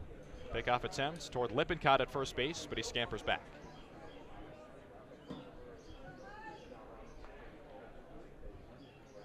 Brett Dooley up for Westfield State. 0 for 2 so far today. He takes ball 1 low. So those 58 teams make it, with 8 total regionals, 5 of them featuring 8 teams and 3 of them with 6. Here in Auburn, we've got one of the 8-team regionals, along with Adrian, Michigan, Harwich, Massachusetts, out on Cape Cod, Sauget, Illinois, and York, Pennsylvania. The 6-team regionals in Duluth, Minnesota, Holly Springs, North Carolina, and Spokane, Washington.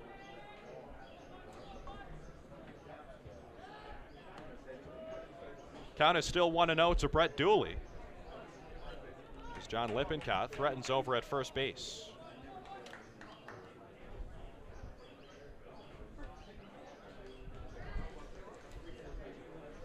Lippincott with 5 stolen bags on the season, as the next pitch fouled off by Dooley as well, 1-1. So compared to Division I, they basically cut out a step, because if you win your regional, you go right to the College World Series, where there are 8 teams. Up at the D1 level with 64 total teams, 4 teams in every regional. You win one of those, you move on to a super regional, where it's a best 2 out of 3, and then you go to Omaha.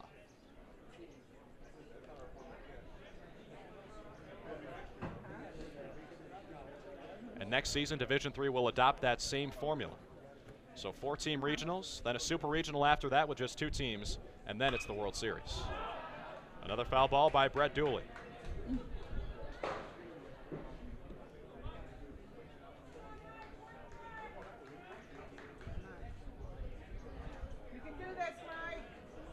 So as you can imagine, a lot on the line here. For a team like Cortland, the top seed expected to win the regional. You go straight to the championship site if you do. This year it's in Appleton, Wisconsin, at Fox City Stadium. Count 1-2 to Brett Dooley. Another pickoff attempt. Bang bang play at first as Shetter tried to apply the tag to Lippincott. He's really towing the line over there at first base.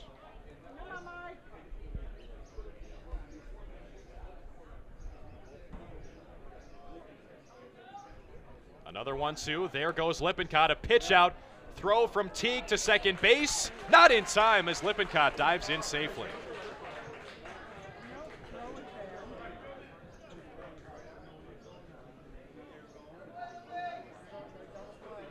So they read his mind as Lippincott wanted to take second base.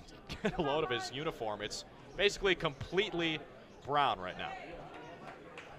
That is a grinder right there. We're in the 5th inning too.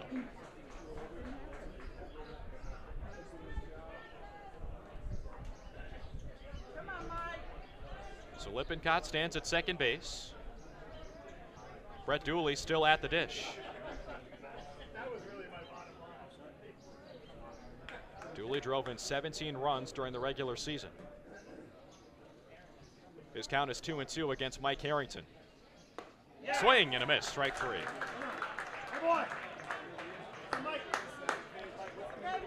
Long battle ends in favor of the Cortland pitcher. His 4th punch out of the day.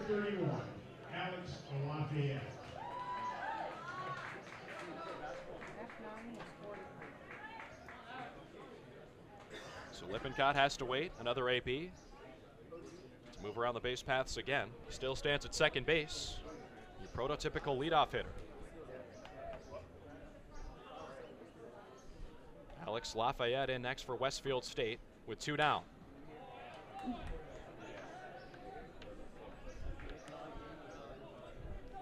Lafayette 0 for 2 on the day.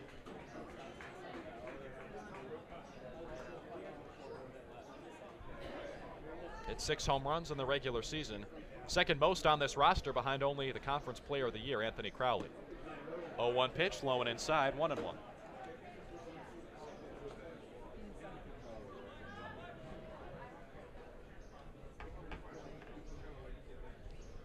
Harrington's been rock solid on the mound for Cortland so far. Only 4 hits allowed.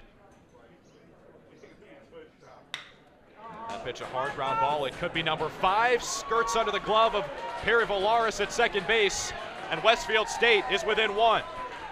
Lippincott comes home to score from second base. Lafayette with the RBI single. Now batting center fielder, number 26, Anthony Crowley.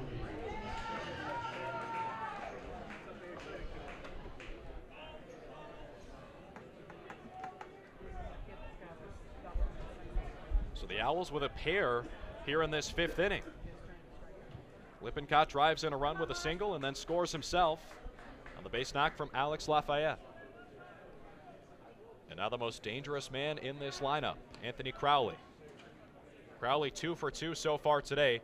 No surprise from the Conference Player of the Year. Hit .359 in the regular season, .752 the slugging percentage, on base of .464. First pitch missed from Harrington. Crowley this year, school records for home runs and total bases for Westfield State. Now a couple of arms warming up in the Cortland bullpen, 1 righty and 1 lefty. The 1-0 pitch from Harrington. Dives low, 2-0. Come on, Mike.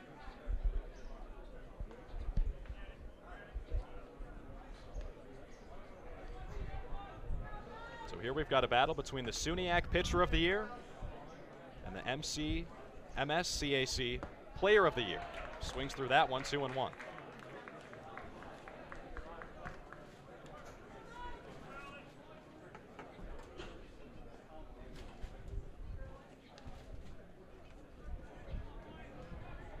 Two and 1 the count to Anthony Crowley. Harrington's pitch.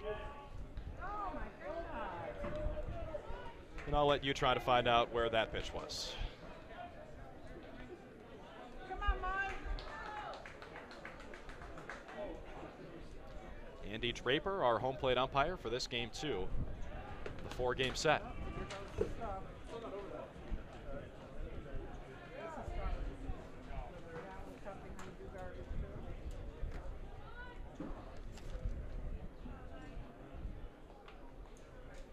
3-1. Popped straight up. Crowley upset with himself. Battling the sun, the infield. Paul Dondero on it, makes the acrobatic catch as he trips over the mound. How about a round of applause for Paul Dondero making it tough.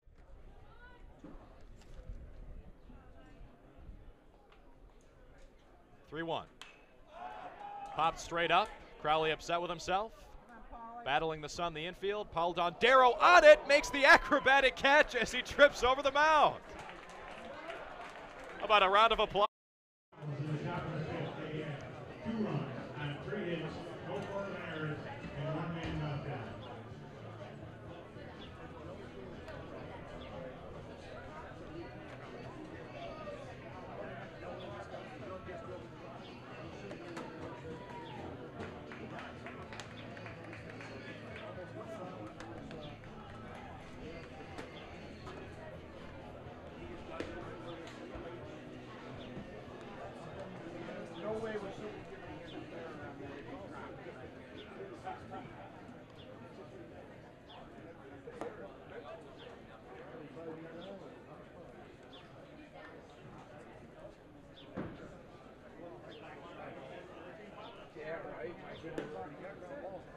All for show.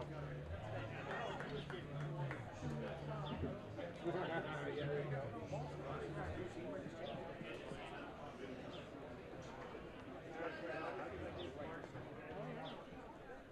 Being out for Portland in the bottom of the 5th, the designated hitter, number 13, Halfway home here in Game 2 between Cortland and Westfield State. Red Dragons hanging on to a 4-3 lead as we head to the bottom of the 5th. John Jagetskis back to the bump for Westfield State. That pitch was coming in hot right at the batter, Matthew Personius. But he kept the bat in front of him on the bunt attempt, and that might have saved his life. The count is 0-1 in this left-on-left battle. Pitch number 91 for Jagetskis. That one hit him. Did he lean into it? Yes! We've seen that twice in 2 games now. Remember back in Game 1 as Personius, upset with himself. Call that a chicken wing. I don't think they were playing the chicken dance here at Falcon Park, but Personius still did it. Got the elbow right in the path of that baseball. Almost took his base, but instead Andy Draper, the home plate umpire, pulls him right back. 1-1 the count.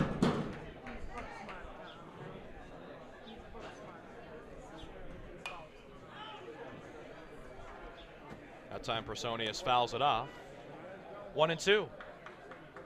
Personius on the day actually was hit by a pitch to open up the 2nd inning.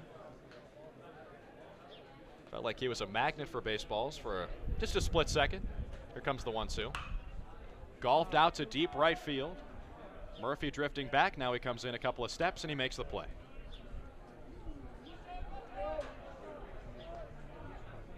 Coming to the plate, the right fielder, 37, Joe Tardif. That brings up Joe Tardif, the right fielder for Cortland. A walk and a ground out so far today, so he's 0 for 1. 389 for him on the season.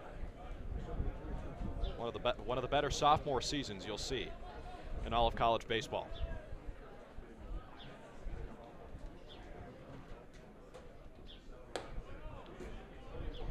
Takes ball 1 from Jagetskis. Tardif 5'9", 165. The 1-0. Pitch missed. Did not go around on the check swing, says Rudy Fernbach, the first base umpire.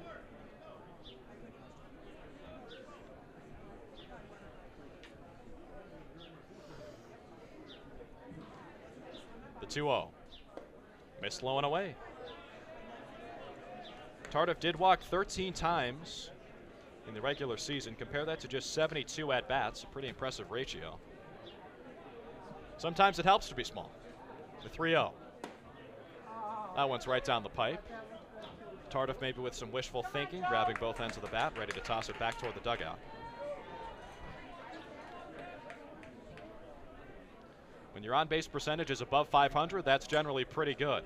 That time he gets a piece with that ball in on the hands. The count's 3-2.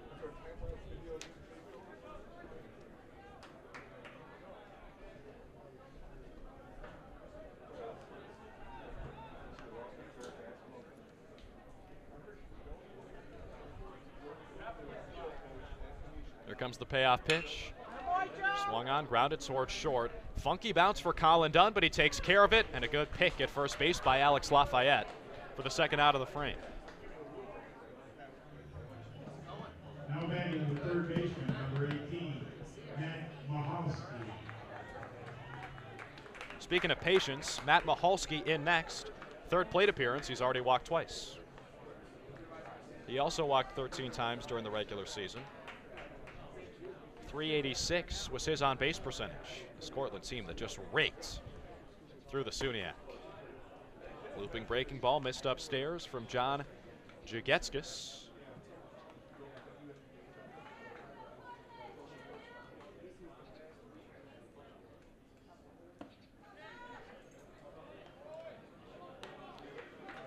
Next pitch for Jagetskis will be number 100. He's at 59 strikes. The 2-0 to Mahalski, who's already walked twice, missed low.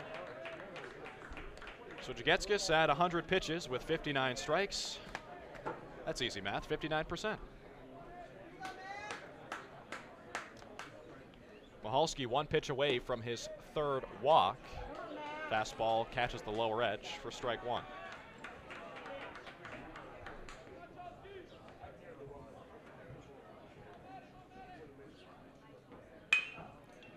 Swings and chops it toward short. Dunn on it once again. Easy play over to first base, and a 1-2-3, bottom of the fifth for John Jagetskis. First time he sent the Red Dragons down in order. Does it for the 6, 7, and 8 hitters. And it's still a 4-3 Red Dragons lead through 5 innings. No hits, no Westfield errors, and no one left on base. In the 5 complete innings of play, the Portland Red Dragons 4 and the Westfield State University Owls 3.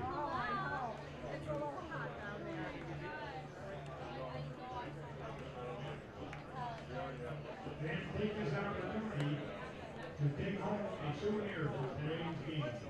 Visit NCAA Merchandise Booth behind the third base stands, the venue for great championship year and memorabilia. Also remember, folks, the concession stand is open, selling hamburger and hot dogs, french fries, cold drinks, popcorn, and pretzels. Very good, thank you.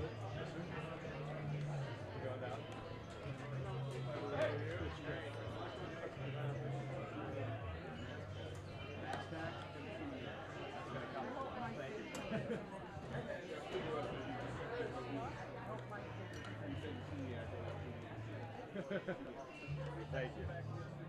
Now batting, the catcher, number 28, Jake Gibb.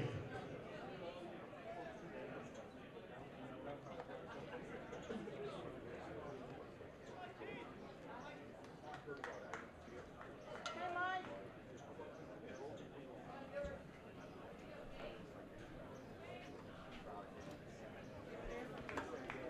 Jake Gibb leads things off for Westfield State in the top of the 6th inning. Owls down 4-3 against the Red Dragons of Cortland, the top seed in this Auburn, New York regional. Mike Harrington back to the mound for Cortland. Showed some signs of weakness for really the first time in that last inning, allowing those 2 runs. 2-0 the count to Gibb, who's 1 for 2 so far today. Catcher for Westfield State. The 2-0 pitch from Harrington. Hard fastball missed outside. 3-0.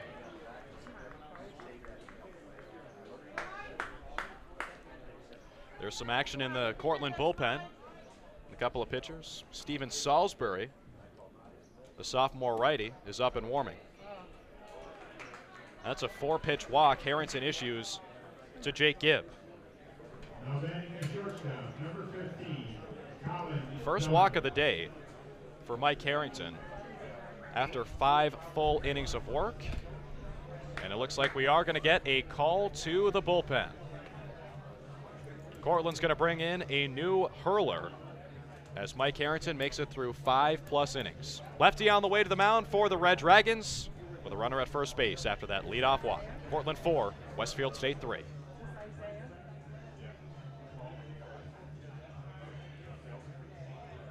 Good job, Mike.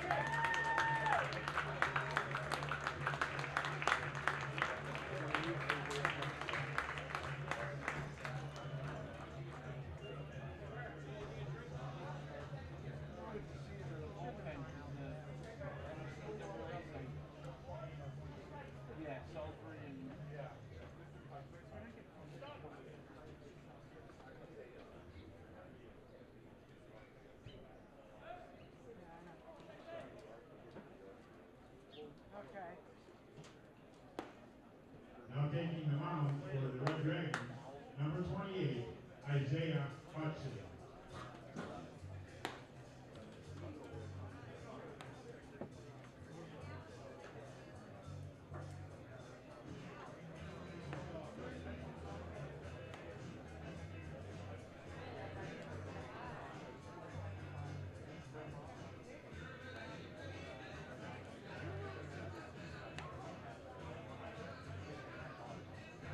Just a reminder, baseball fans, that the Outer Double Days, the Class A short season affiliate of the Washington Nationals, will be opening their home season here at Falcon Park on June 15th against the Batavian Buckeyes.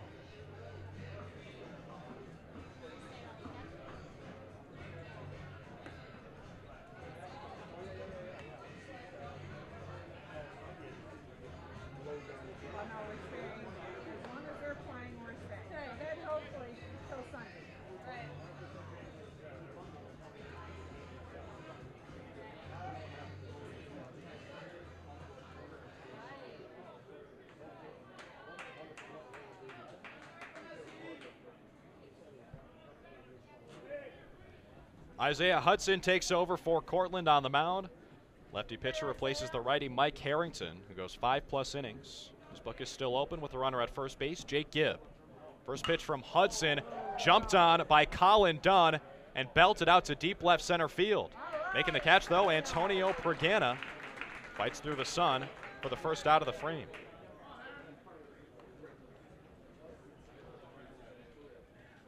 So if you're Isaiah Hudson, the positive thing is your first pitch is an out. Maybe the negative thing is that was pretty good contact off the bat of Colin Dunn. Hudson, the junior lefty, out of Hyde Park, New York. 6'1", 210 on the mound.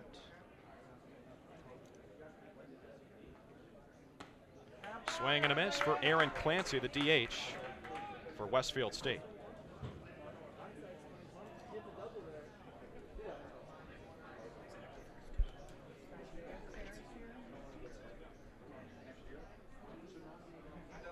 Oh, 0-1 the count to Clancy. Fastball missed outside. Counts 1-1. Aaron Clancy, a multi-sport athlete for Westfield State, also plays hockey. So if Hudson leaves one low, look out. There's the 1-1. Missed outside, 2-1.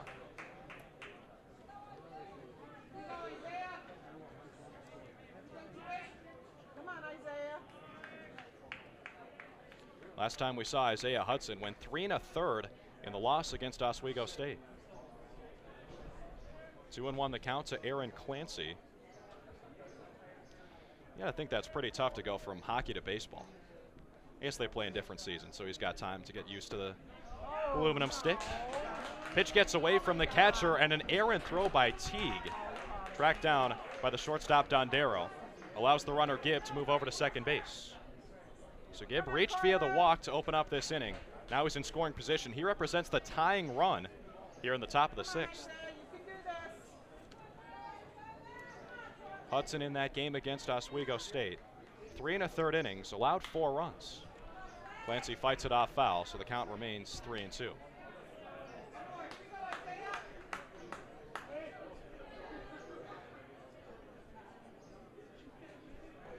Hudson's a guy who can go pretty deep into his outings. He's thrown as many as 69 pitches in a single outing this season. That was 5 full innings against Canton about a month ago. The 3-2. Swing and a miss, strike 3. Hudson comes with the gas and mows down Clancy.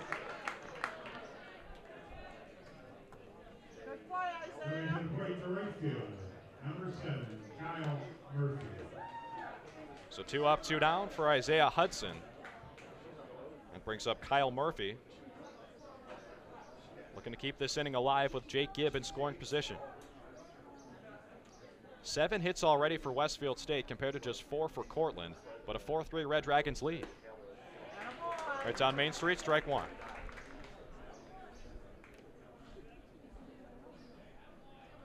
Murphy on the day 1 for 2. Scored one of those 3 Westfield State runs. One of the 2 in the 5th inning.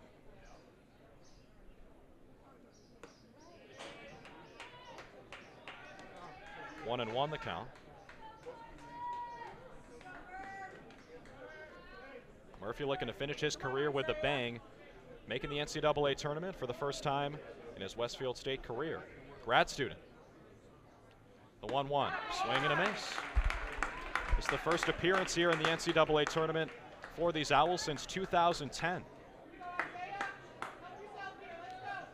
Snuck in this year after winning their conference.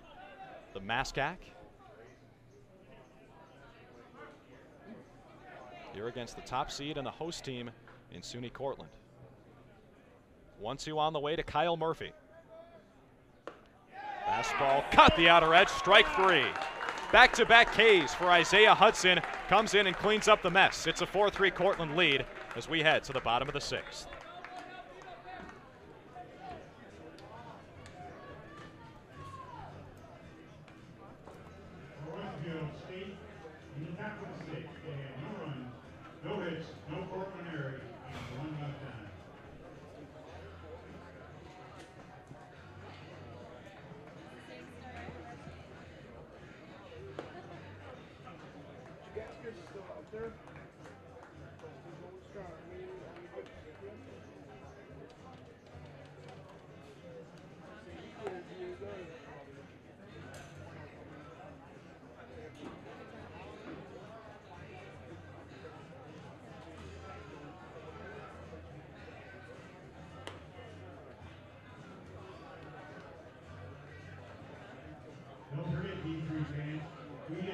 Still have 2 more games after this one here at Falcon Park. The next game will be Southern Maine versus Amherst and Salisbury versus St. Joe's. Stick around and enjoy all the action.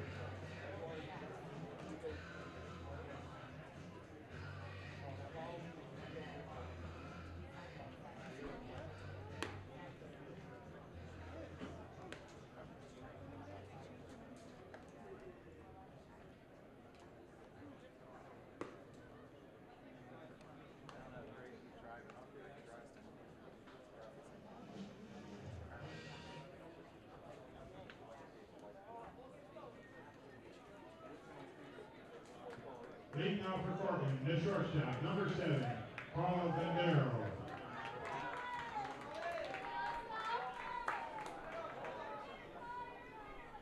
Red Dragons back to the plate for the bottom of the 6th. Paul Dondero leads things off for Cortland. Number 9 hole hitter takes ball 1 low on the fastball from John Jagetskis, who's back out on the bump for inning number 6. Already up to 103 pitches on the day. Chopper right back up the middle, fielded by the shortstop Dunn, throw to first in time.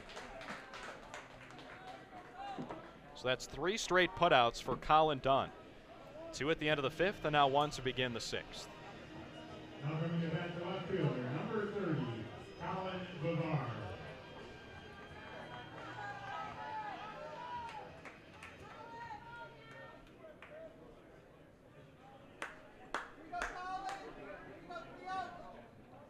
Cortland goes back to the top with Colin Bavard.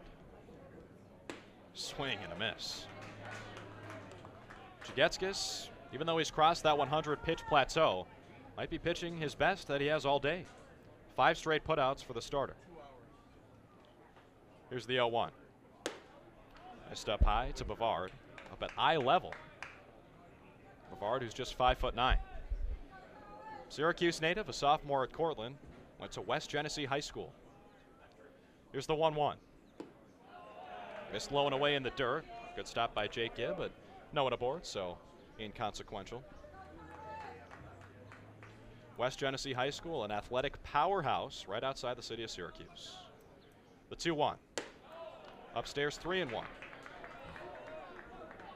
Perhaps best known for their lacrosse team. Maybe the best program in the best region for that sport in the entire country. The 3-1 to Colin Bavard. That one catches the lower outside edge, 3-2. West Genesee's legendary head lacrosse coach Mike Messer just coached his last regular season game after 43 years. Talk about a guy who owns the record book, as time is called. Most wins in national high school coaching history at above 800. He's also won a bevy of state titles in New York, which is pretty tough to do. Foul ball by Colin Bavard, and he stays alive, 3-2.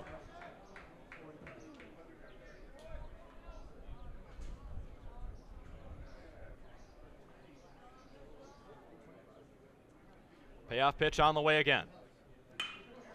Line drive out to right field. Barely has to move, though, as the right fielder Kyle Murphy takes a couple of steps back and makes the play.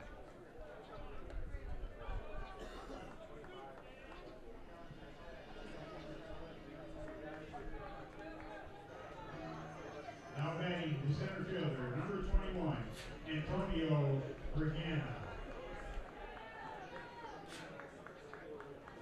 Antonio Pragana in next for Cortland with 2 down here in the bottom of the 6th. The stinger on the ground right up the middle. Colin Dunn, the shortstop's been everywhere lately, and he makes that play look routine.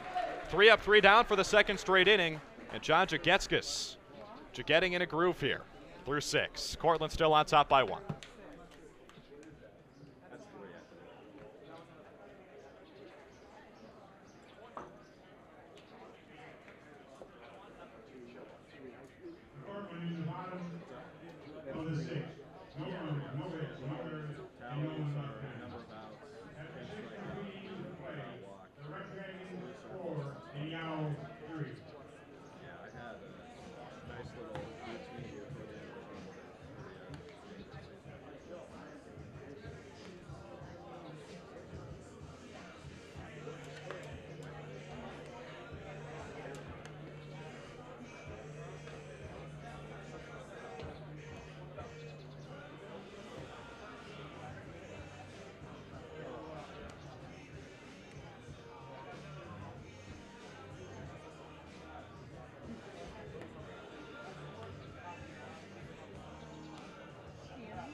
Leading off for the Owls, the second baseman, number 3, Tyler Beach.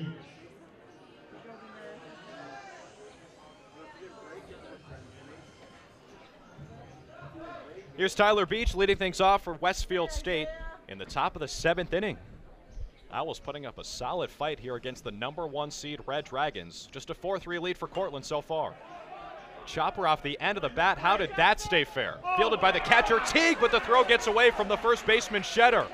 All the way down the corner along the right field line. And that's going to be an error on the catcher. Leads to a couple of bags for Tyler Beach. Try to understand this play. Fair. Fielded by the catcher, Teague, but the throw gets away from the first baseman, Shedder. All the way down the corner along the right field line over the head of Shedder, who, even if he were as tall as Yao Ming, probably wouldn't have been able to catch that one.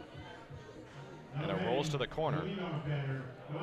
So an E2 allows Beach to get second base with none down here in the top of the 7th. And as Westfield State goes back to the top of the lineup, some life here for the Owls. Put up a 2 spot in the 5th inning against the starter Mike Harrington. Now it's the first reliever, Isaiah Hudson. Bunt shown by John Lippincott. He pulls it back and takes ball 1. Lippincott in that 5th inning, he was the engine. Scored a run on the RBI single from Alex Lafayette. That was only after he drove in a run of his own, scoring Kyle Murphy. So responsible for both runs in that 5th. Hudson finds the outer edge for strike 1.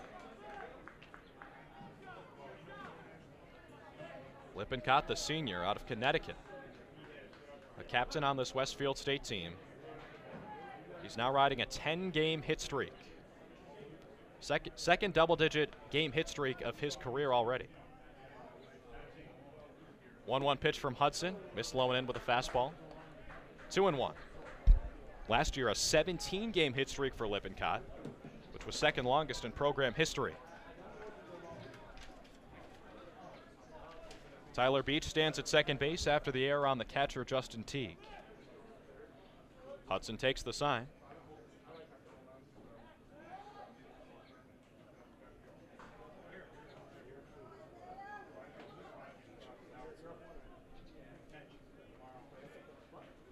Speaking of hit streaks, the guy standing on second base is riding a 6-game one of his own.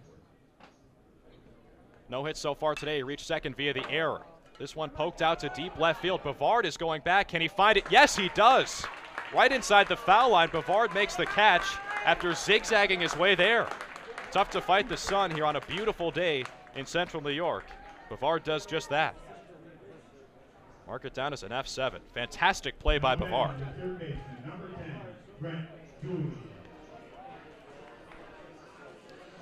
That brings up Brett Dooley, who's 0 for 3 so far today.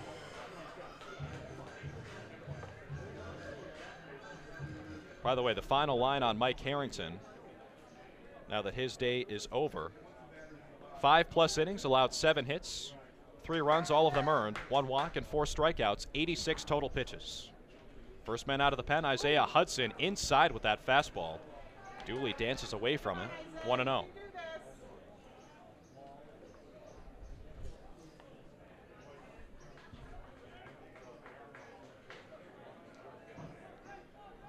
Dooley 6'2", 175, the sophomore. Here's the 1-0 pitch. Waits on it and lines it out to left field. It drops in. Could there be a play at the plate? Waved home is Tyler Beach. Here comes the throw. It's cut off by the third baseman, Mahalski. No play as Tyler Beach scores, and we're tied at 4. Brett Dooley brings him home with the RBI single. 3 straight runs for Westfield, and it's a 4-4 ball game in this 1-8 matchup. Now batting the first baseman, number 31, Alex Lafayette. Come on, Isaiah.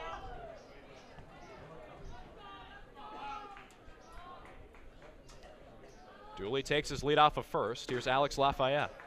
Swing and a miss through the first pitch from Hudson.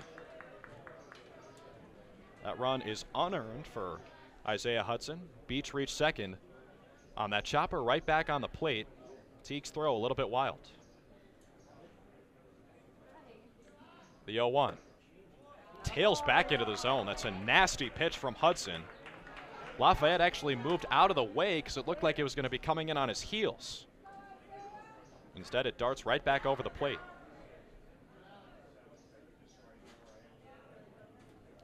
One and one the count. That time the moving fastball up high. For the third time in his last 4 games, Brett Dooley's got himself an RBI.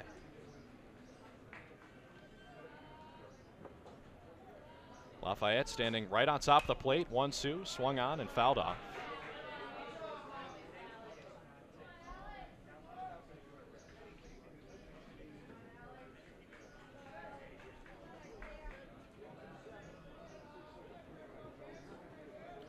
Lafayette anything but orthodox at the plate with a closed stance and no batting gloves. Here's the 1-1. Swung on, lifted to center field. Borgana is there, and he makes the play.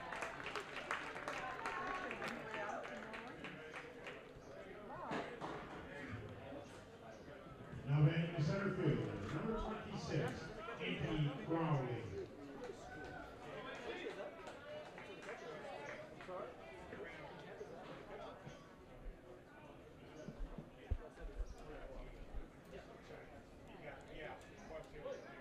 So Isaiah Hudson responding to adversity here. Beach reached second via the air, came home to score on the RBI single from Dooley. Induces the fly out from Lafayette, now gets strike 1 against Anthony Crowley. Crowley has been unbelievable all season long, and same story today. Here comes the 0-1 from Isaiah Hudson. Fouled straight back with some steam, 0-2. Crowley, the MASCAC Player of the Year, setting the school records for home runs with 12, ties the record for total bases with 109. So far today, he's 2 for 3. The 0-2 on the way from Hudson. Fastball, a little bit high.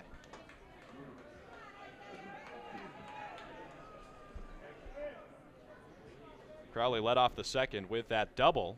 Came around to score. Then an infield single in the 4th. Then in the 5th, took a diving catch by Matt Maholsky, tripping over the mound to make the play.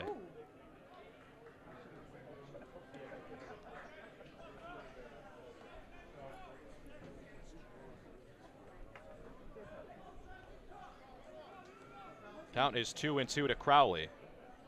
2s across the board, 2 balls, 2 strikes, 2 outs. You're in the top of the 7th inning. Swing and a miss, strike 3. Crowley goes down fanning. That's 3 strikeouts for Hudson. Not even through 1 trip of the lineup. But it's 4-4 as Westfield State ties it up, thanks to the RBI single from Brett Dooley. 3 outs in the top of the 7th. They had 1 run on 1 hit on 1 Portland error and 1 man left on base.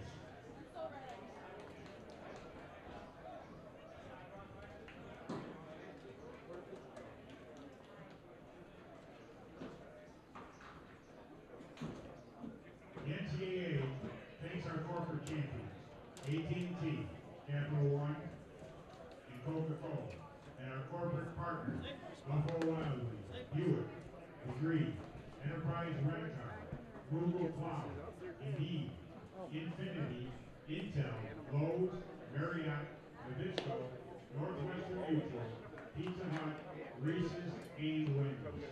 Their support enhances NCAA championships and the educational and athletic experiences of nearly 500,000 NCAA student athletes.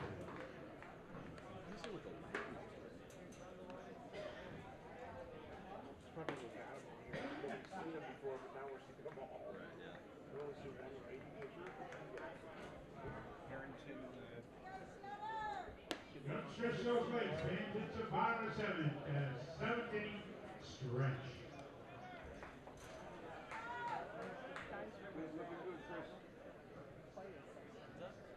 Sharp. Everything's looking good.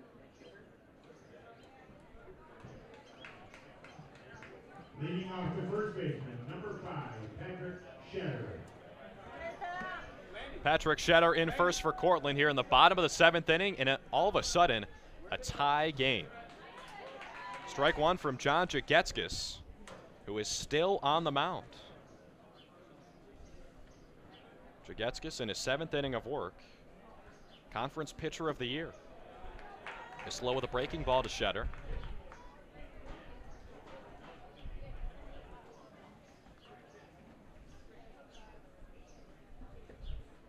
Here's the offering. Line shot foul off to the right side. Shetter so far today, 1 for 2 with a sacrifice bunt back in the first, a strikeout in the second, and an RBI single in the fourth.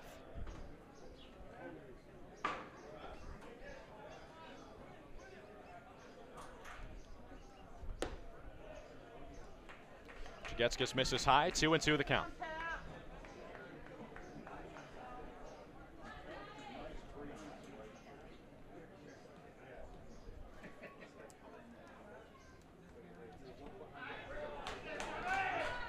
Strike 3, ring him up on the breaking ball in the inside corner. Shetter walks back to the dugout, and Jagetskis is cruising. Make it 7 straight putouts.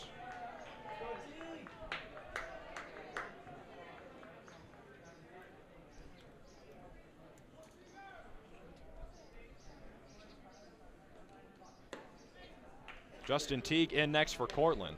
Didn't even give him enough credit. 8 straight putouts.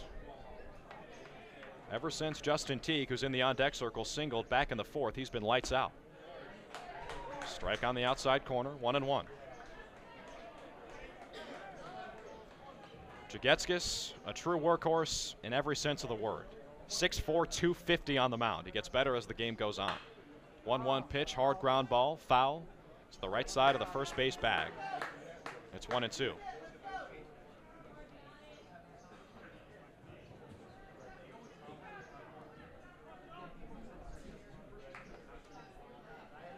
I beg your pardon, Justin Teague at the dish right now. The lefty batting catcher for Cortland in a 1-2 count against John Jagetskis. Pop fly out to shallow left field. Giving chase is Lippincott, and he makes the play.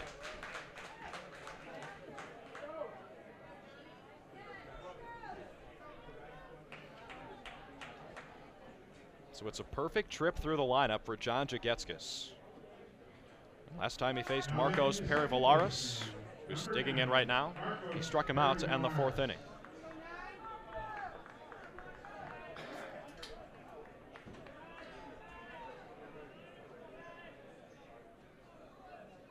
Here's pitch 123 for John Jagetskis.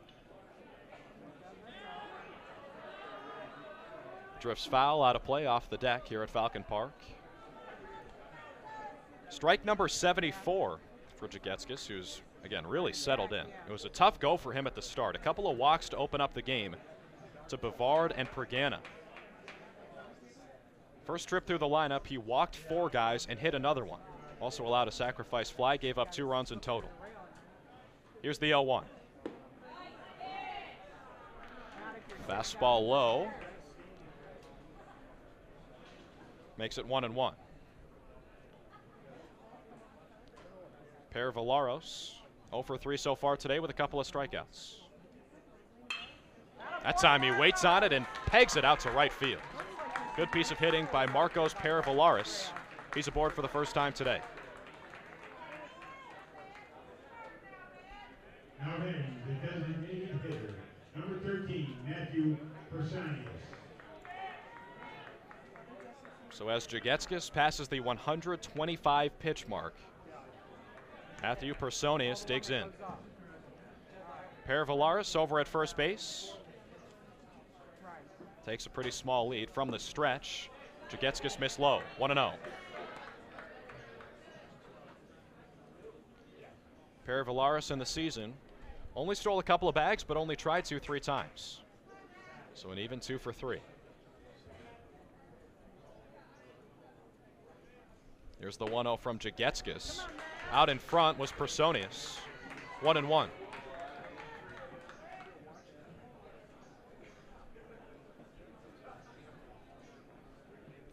Personius 1 for 2 on the day with a single, and he was also hit by a pitch to open up the 2nd inning. He scored during that frame. The 1-1. Infield fly. Should be a can of corn for the second baseman, Tyler Beach. And it is. 7 innings in the books, and we're still tied at 4. Westfield State hanging in there against the top seed in the New York Regional.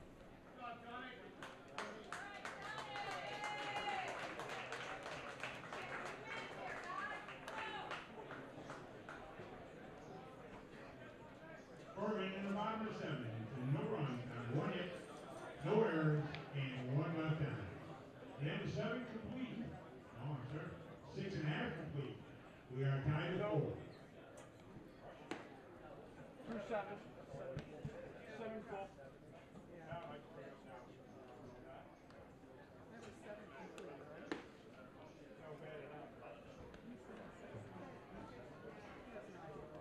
Jimmy, you're good, buddy?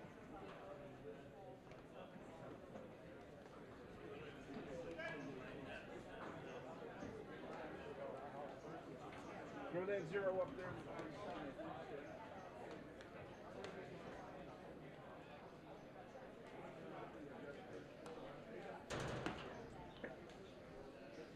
Woo, what a throw.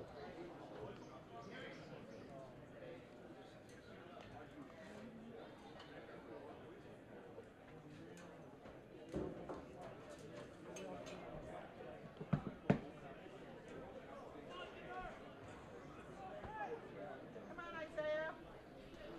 Top of the 8th inning. Game 2 today on a 4-game slate. It's the 1 seed Cortland against the 8 seed Westfield State. 5, 6, and 7 due up for the Owls, and the 5-hole hitter stings it right up the middle, bounces off the head of the second baseman Marcos Perevolaris, and Jake Gibb into second base standing up.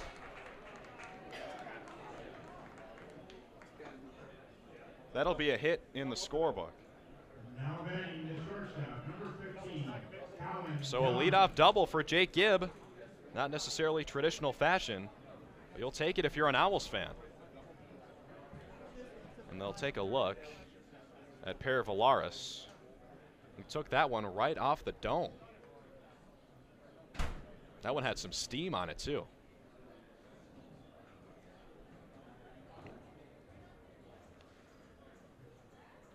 Does appear to be all right. Takes off the hat for a split second. Perevolaris, a trooper, goes right back to his post. And there'll be a pinch runner for Westfield State. Jimmy Valenti, number 27, takes over. The sophomore to second base, replacing Jake Gibb. Pretty good day for Jake Gibb at the dish with a couple of hits, a single back in the second, now a double here in the 8th, plus a walk.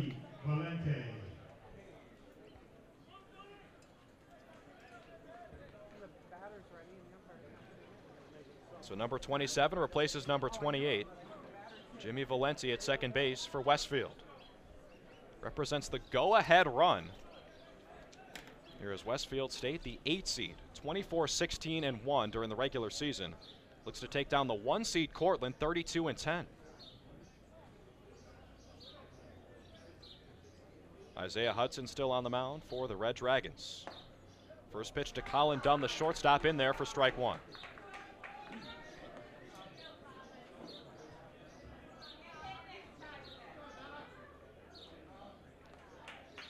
Colin Dunn, 1 for 3 on the day so far with an RBI.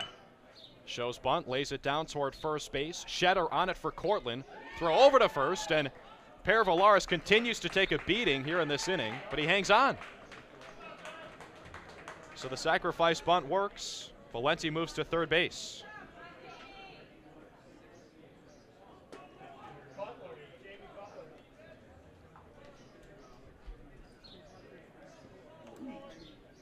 And the shuffle continues for Westfield State. A pinch hitter now is Jamie Butler, replaces Aaron Clancy.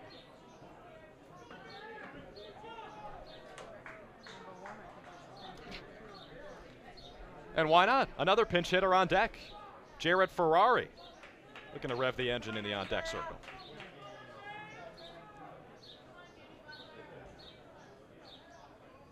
So this is Jamie Butler making his first plate appearance. Swings through the first pitch he sees from Isaiah Hudson.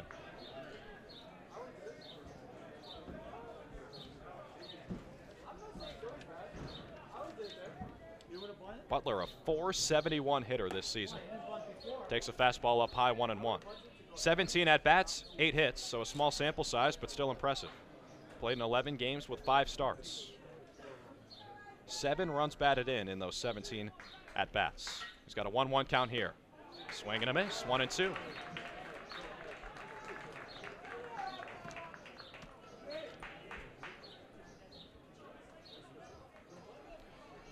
One down, top of the 8th. Westfield State looking to take a lead with a go-ahead run 90 feet away.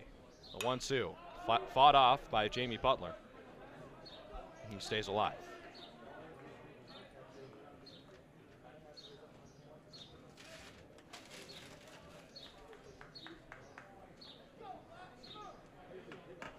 Butler 5'11", 195. Junior out of Connecticut. The 1-2. Swing and a miss, strike 3. High leverage K for Isaiah Hudson. Runner stays at third.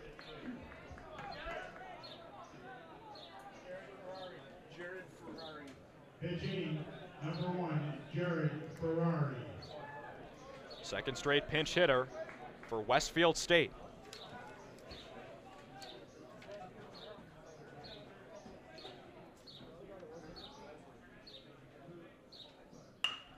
Jared Ferrari, ground ball to shortstop. Dondero on it, throw to first in time, and Cortland escapes the jam. Isaiah Hudson once again delivers, and it's still 4-4 as we head to the bottom of the 8th.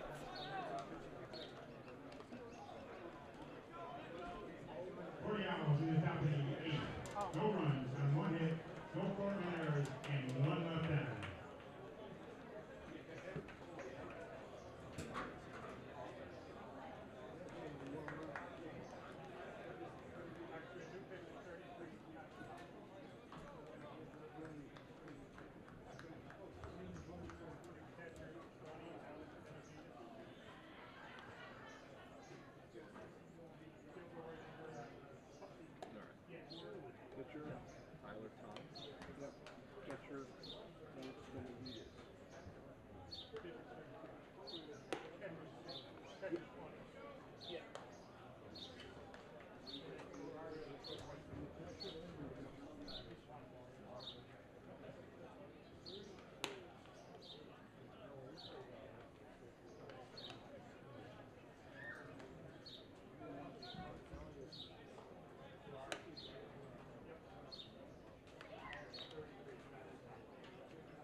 He's a big boy.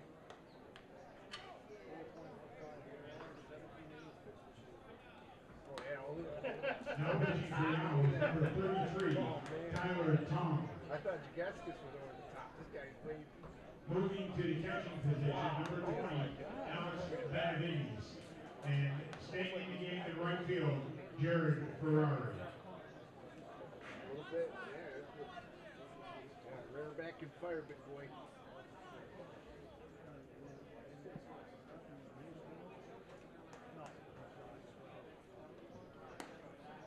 He can bring a little bit too.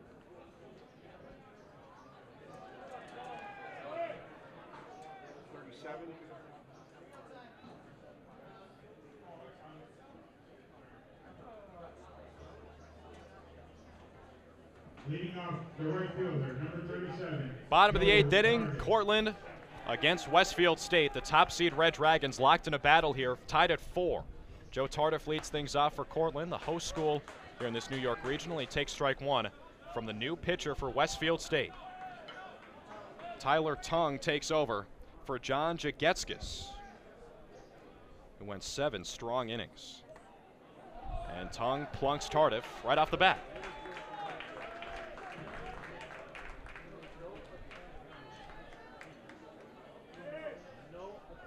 Tyler Tung, the 6'3", 240-pound senior. Now batting, the third baseman, number 18, Matt Wahowski. Brings an ERA of 4.15 into this game in 12 appearances, 17 in the third innings. 19 strikeouts and just 6 walks.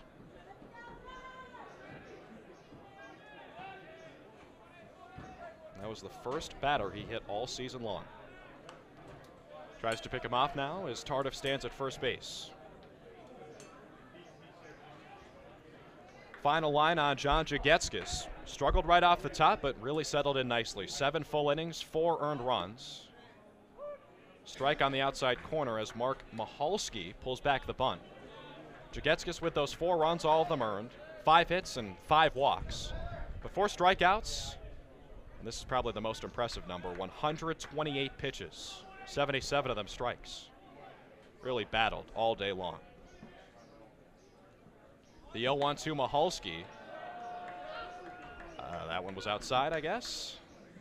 1-1.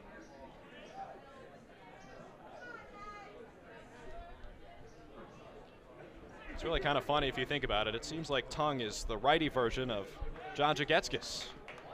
Both extremely big, both with over-the-top deliveries, both imposing on the mound.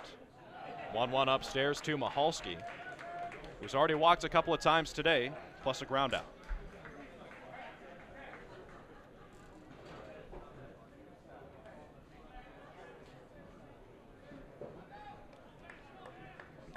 Tardif stands at first after he was hit by a pitch. Michalski pulls back the bunt for the 4th time in a row, and it's a 3-1 count.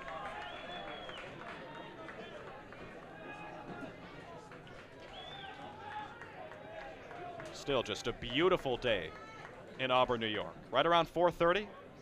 Temperature been right around 70 all day long, and the sun has not disappeared for a second.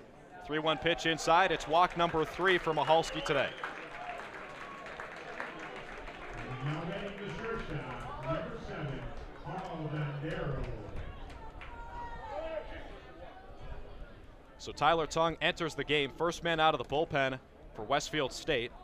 Hits the first batter he faces and walks the second.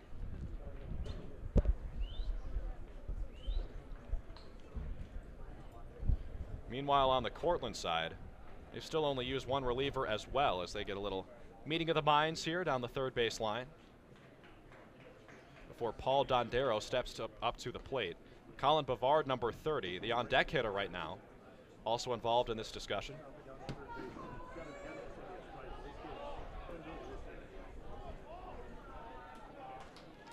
For Cortland, Isaiah Hudson, the first reliever they've used today. 36 pitches so far through 3 full innings. Both starters went pretty deep. Mike Harrington, 5 full innings for Cortland.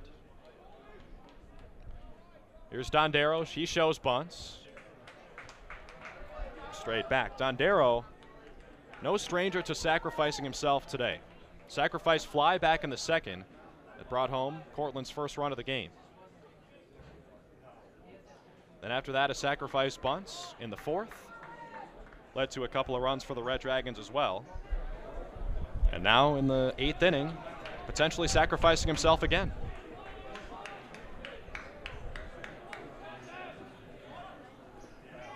Pitch from Tung way outside. Runner at second base, Tardif, was almost halfway to third base. And a good stop, though, by the new catcher, Alex Benavidez. Lots of switches for Westfield.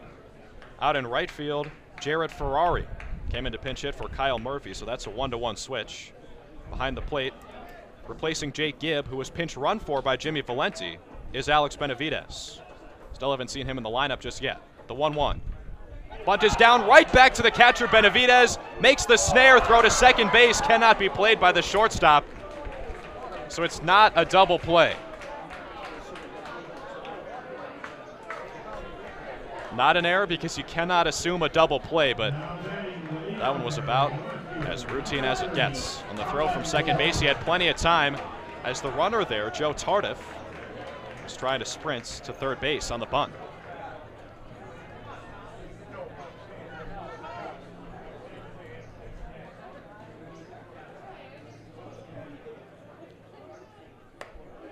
Colin Bavard steps in next for Cortland, the number 1 hitter.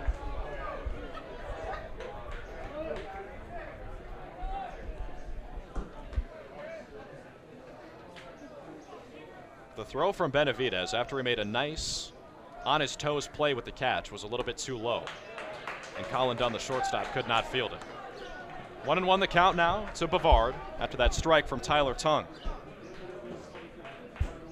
Maybe that's the jolt of energy he needed after hitting the first man he faced and then walking the second. 1-1 the count to Bavard with 1 down in the bottom of the 8th. Big swing and a miss. Bavard on the day. He scored a run. Back in the fourth, he reached via the fielder's choice, stole a base, and then came home to score. He also drove in a run back in the second with the RBI ground out and walked in the first. The 1-2. Looping curveball missed outside.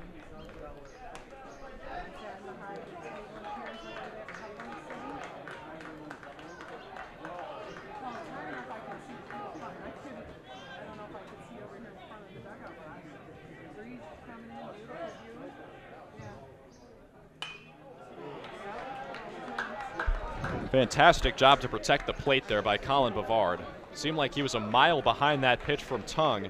Somehow got the aluminum on it and sent it out to right field foul. So it's still 2-2.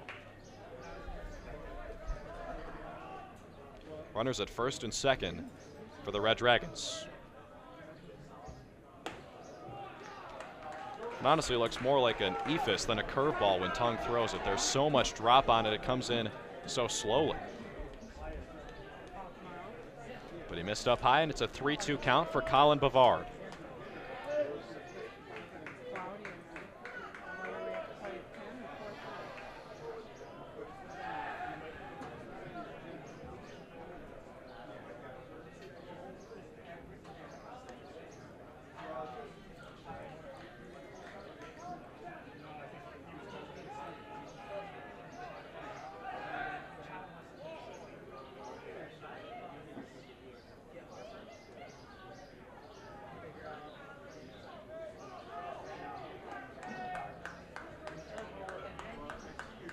Still a full count for Colin Bavard. Hard ground ball towards second base. Nice play by Tyler Beach. Could be two, and it is for Westfield State.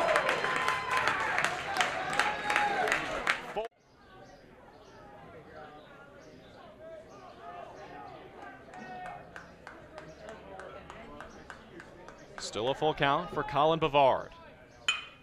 Hard ground ball towards second base. Nice play by Tyler Beach. Could be two, and it is for Westfield State. To the ninth inning. Westfield State and Cortland down to the wire. One left on base. At the end was 8 complete innings. We're still tied at 4.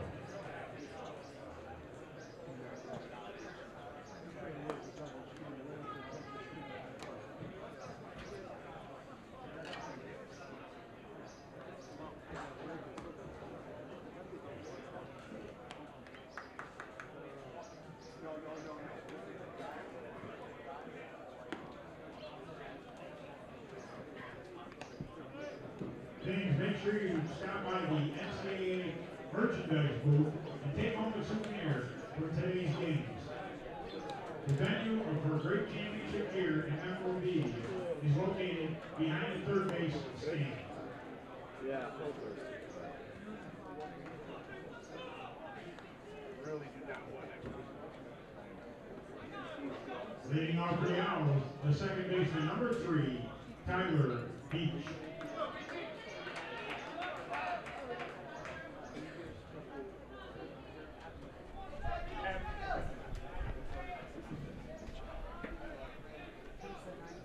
Top of the ninth inning we go. Westfield State to the plate, tied up at 4.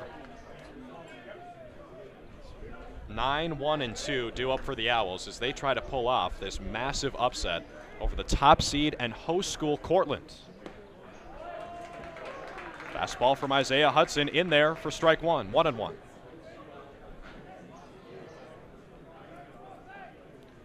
Tyler Beach, the second baseman for Westfield State. That pitch in on the hands, he fights it off. Beach looking to extend a 6-game hit streak.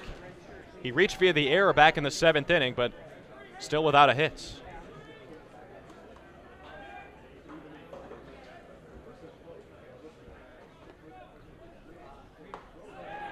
Strike 3 on the outside corner as Isaiah Hudson rears back and delivers another fastball. 5 punch-outs for Hudson after he came on in the 6th inning.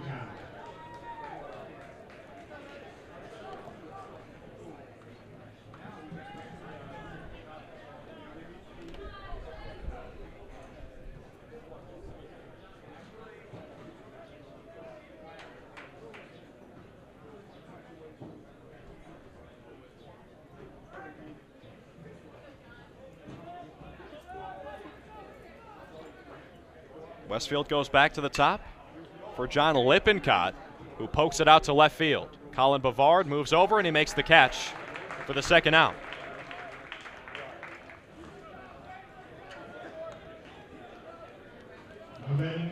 So back-to-back F7s for John Lippincott, who in the 5th inning was a dynamo, driving in a run and scoring one of his own. Aside from that, he's 0 for 4.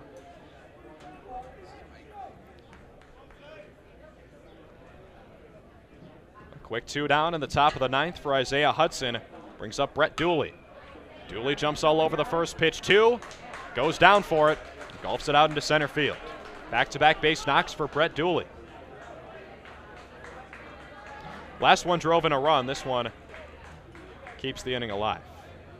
Now batting the first baseman, number 31, Alex Lafayette.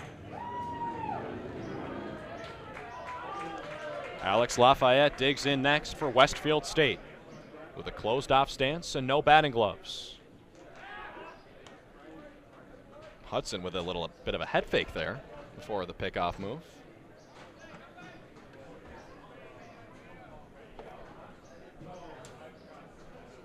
First pitch to Lafayette. Down low, ball 1.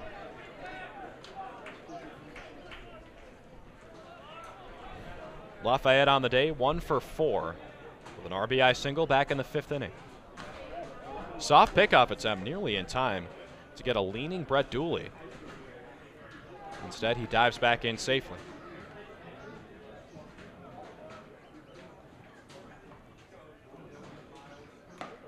2-0 foul tip right back to the catcher, Justin T. 2-1.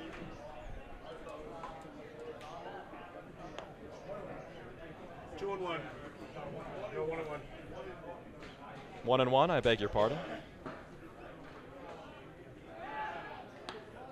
Another pickoff attempt. And Dooley is playing with fire here potentially. Hudson, a pretty quick move over to first base.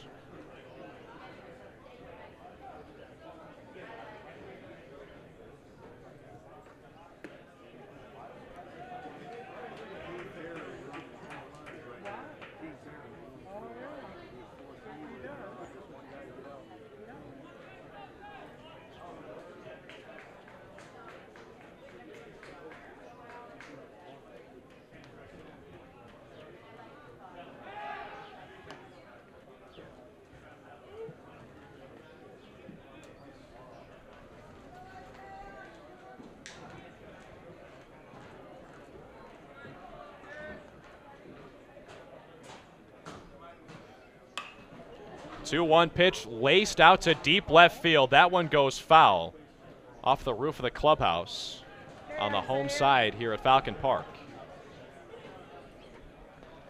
That went in on the hands of Lafayette. He turned on it, made good contact, but just a little bit out in front.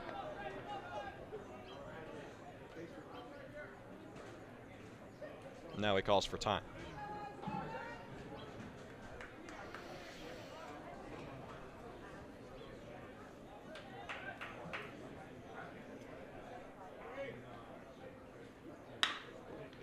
Chopper towards short. This could end the inning, and it does with Dondero to Perry Valaris. And Portland takes care of business in the top half of the 9th. Red Dragons back to the plate, due up for the top seed in this regional. Porgana, Shetter, and Teague as they look to walk it off here at Falcon Park. For Westfield State in the top of the 9th, they had no runs on 1 hit, no errors, and 1 left on base.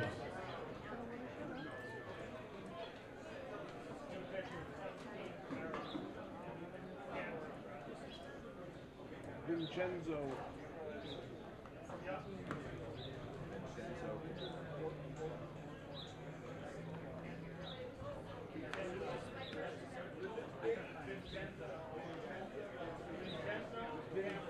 Vincenzo Camera. Vincenzo.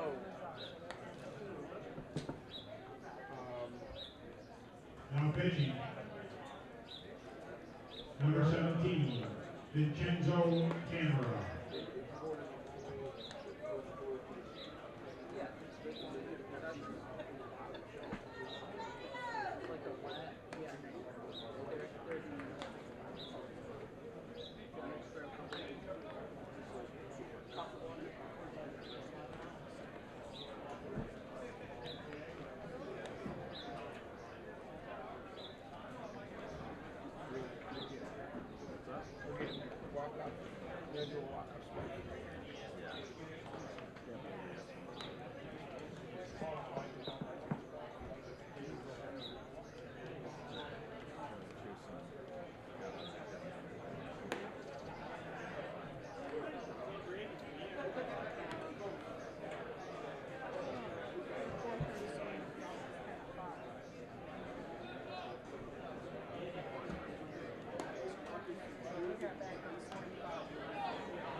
Leading off the bottom of the ninth for Portland, the center fielder, number 21, Antonio Bergana.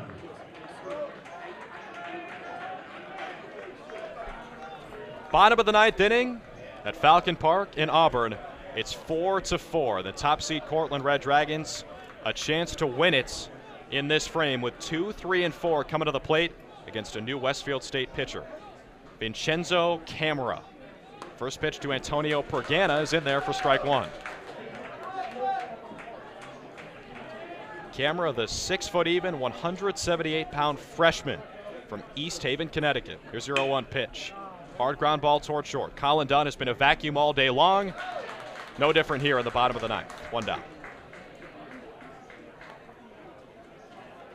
Now batting the first baseman, number 5, Patrick Shetter.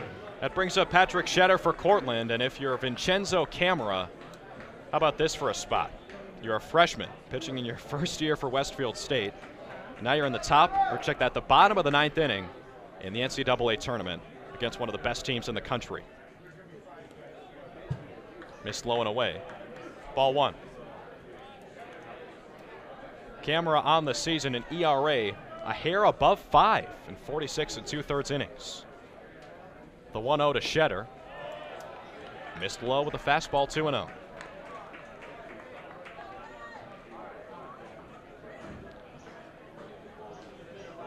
Shetter's 1 for 3 on the day with an RBI single back in the 4th inning. 2-0 pitch, shaves the outer edge, 2-1.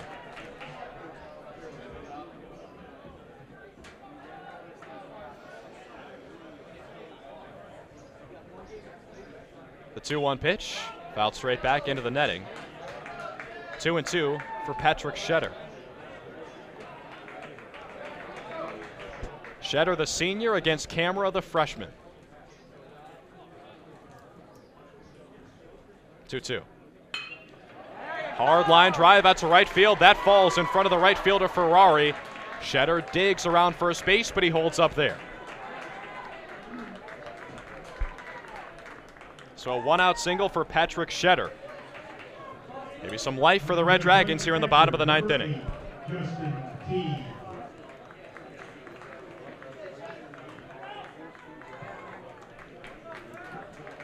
And Cortland's going to bring in a pinch runner.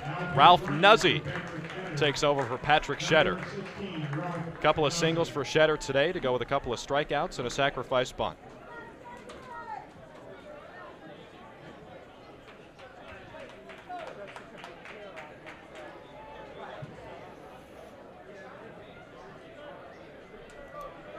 Nuzzi at first base. At the plate, Justin Teague, the cleanup hitter and the catcher. 1 for 4 on the day so far. Ground ball up the gut. This could end the inning. The play at second base, over to first. And we're going to extras. Double play up the gut for Westfield State. Colin Dunn. Nuzzi at first base. At the plate, Justin Teague, the cleanup hitter and the catcher. 1 for 4 on the day so far. Ground ball up the gut. This could end the inning. The play at second base, over to first. And we're going to extras. Double play up the gut for Westfield between the top seed and the 8 seed.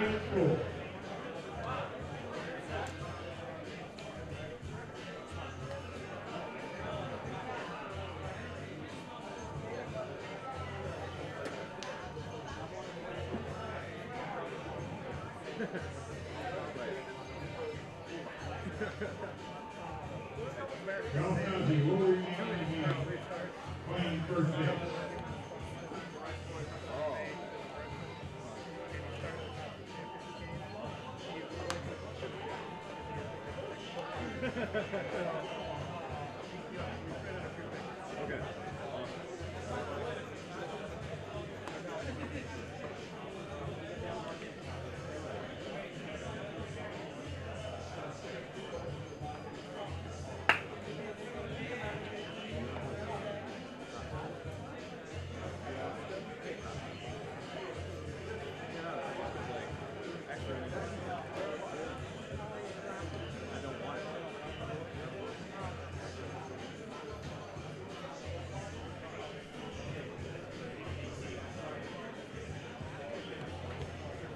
Hudson back there.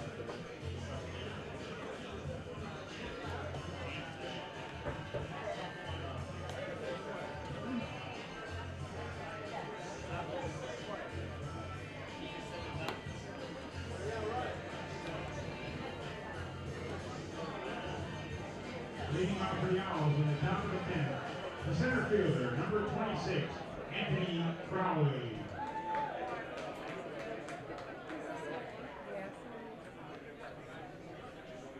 If you're a Westfield State fan, no one you'd rather have lead off the top of the 10th inning than Anthony Crowley. MASCAC Player of the Year this season, one of the best seasons a Westfield State Owl has ever put together. He leads it off against Isaiah Hudson as we go to extra innings in this game one for both these teams in the NCAA tournament. Ball one for Isaiah Hudson, who's now in his 5th inning of work. Still the only arm used out of the bullpen for Cortland so far. The 1-0. Hard, steaming line drive out into right field, and it's a base knock for Crowley, his 3rd of the game. Now batting the catcher, number 20, Alex Benavides.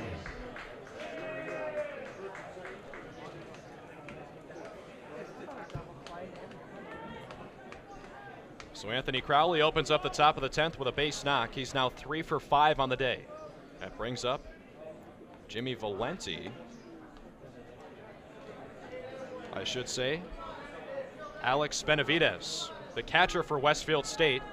Valenti came on as a pinch runner, replacing Jake Gibbs, who was hitting in this slot earlier in the game. And now it is Benavides who took over behind the plate.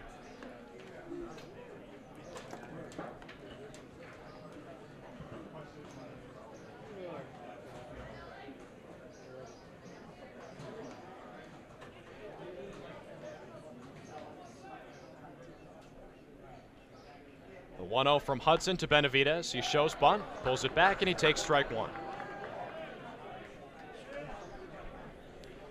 This is the first plate appearance for Benavides of this afternoon. A .289 hitter during the regular season.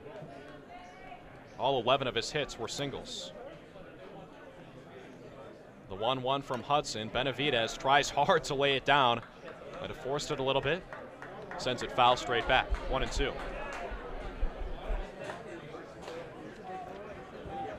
So now decision time for head coach Nathan Bashaw. You want the sacrifice bad enough to bunt in a 2-strike count? We'll see. Crowley takes his lead off of first. Third baseman Matt Maholsky for Cortland still standing on the grass. Hudson, the quick pickoff move, the fancy feet, and the dance back by Anthony Crowley.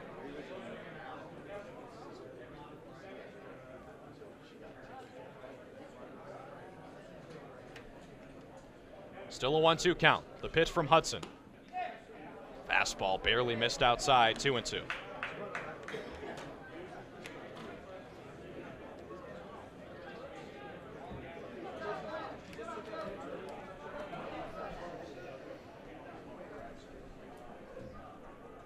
Two-two swing and a miss, strike 3. Hudson with K number 6. Now batting the shortstop, number 15, Colin Dunn.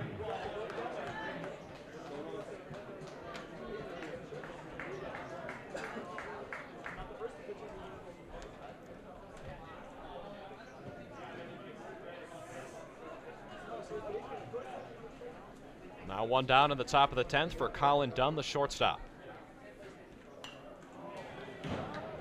Tips it foul, straight back, 0-1.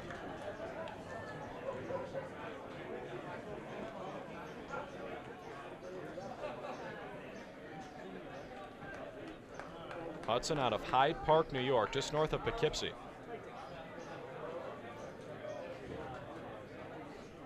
The 0-1. Missed upstairs, 1-1. In the regular season, plus the conference tournament, a total of 40 1/3 innings. An ERA of 2.45. In those 40 innings, 34 strikeouts compared to 10 walks. Here's the 1-1. High fly ball out to left field. Colin Bavard tracks it down, and it settles into his mitt for the second out.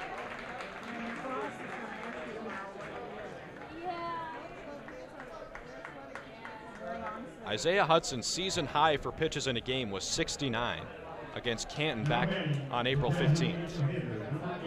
That was certainly a nice outing for him with 5 strong innings, did not allow a single run.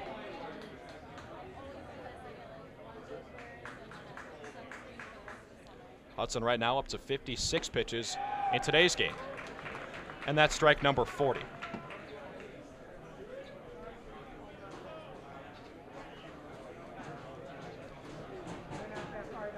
He's been rocking and rolling ever since he came in for Mike Harrington, the SUNYAC Pitcher of the Year for the Red Dragons. Made it 5+ innings.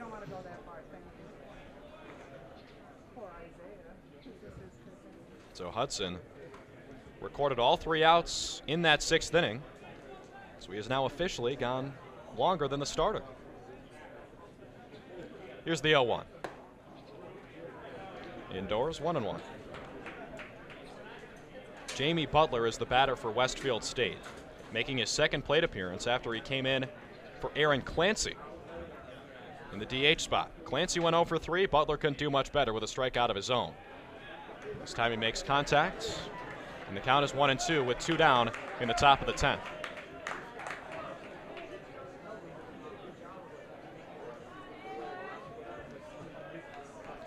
Anthony Crowley at first base. The center fielder who swiped more bags than anyone else on this Owls team. Here comes the 1-2. Taken on the inside corner. Ring him up, strike 3. 7 punch-outs for Isaiah Hudson. And it's still 4-4. Cortland, another shot in the bottom of the 10th.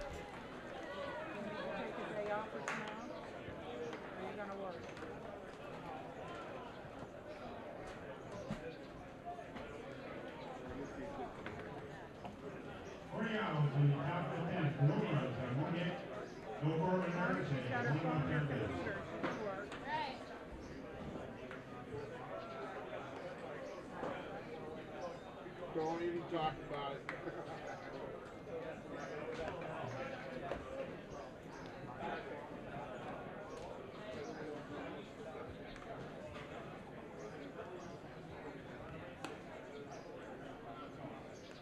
Thanks for the warning, friend.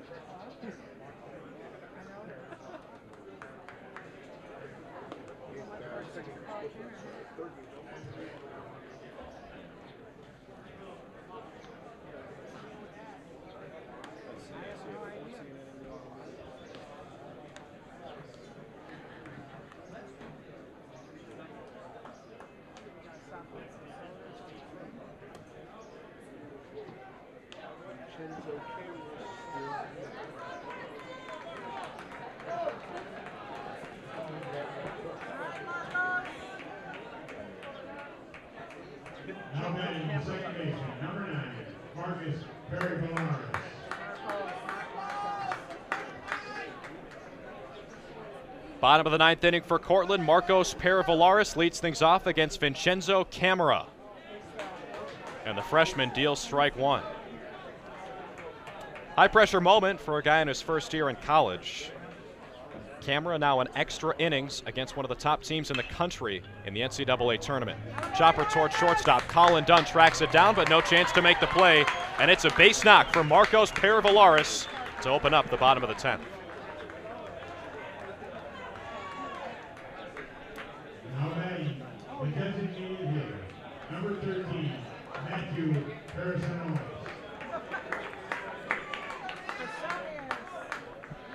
Cortland, for the record, 3-1 in extra inning games this year.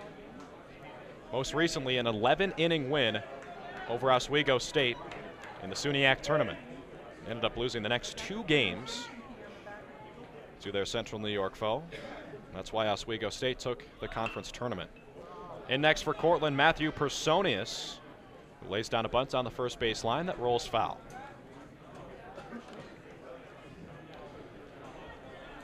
And another, if you were wondering, the next game was supposed to start 30 minutes ago.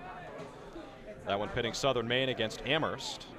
So they'll have to wait. You can see them spattered throughout the crowd here at Falcon Park. Some purple for Amherst and some blue for Southern Maine. The count is 0-1 after that foul bunt by Personius. Camera operating from the stretch and a quick turn and throw to first base. A pair of Valaris back in safely.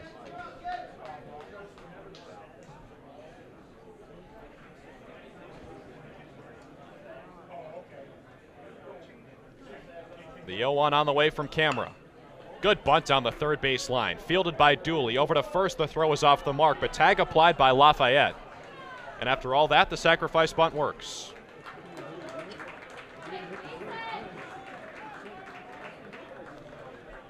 Pair of Valaris to second base in scoring position for Joe Tardif. Another interesting nugget, the first extra inning game that Cortland played this year, all the way back on February 18th. So 1 month ago tomorrow, against Salisbury on the road in Maryland. A 9-6 win in 14 innings. Salisbury just so happens to be the 2 seed in this regional. And now an intentional walk to Joe Tardif. Tardif on the season, a .389 batter, so you cannot blame head coach Bashaw and the Westfield State Owls for giving him the free pass. Plus, he set up the double play at second base, which is something that Westfield State has executed a couple of times already today. So there's ball 3 to Tardif. It'll be a second walk of the day. And the second one issued by Vincenzo Camera.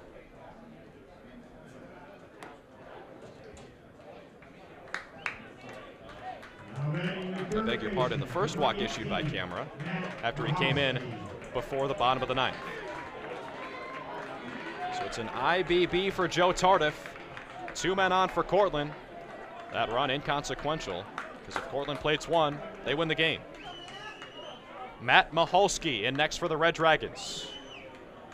Marcos Perivalaris stands at second base. First pitch low and inside from Camera.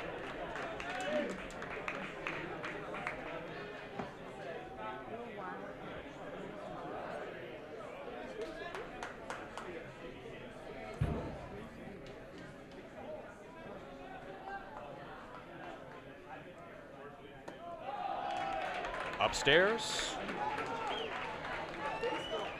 Very patient for Maholsky so far. 2-0 the count. Now that first base is no longer open after that intentional walk. An unintentional walk would be big. Fastball with a kiss on the outside corner, 2-1.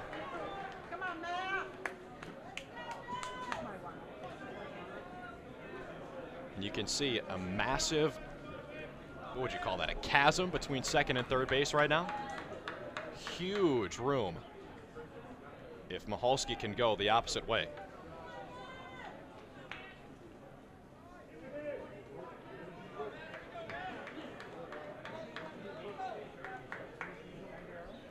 Dunn, the shortstop, crowding second base. Dooley, the third baseman, hugging the line.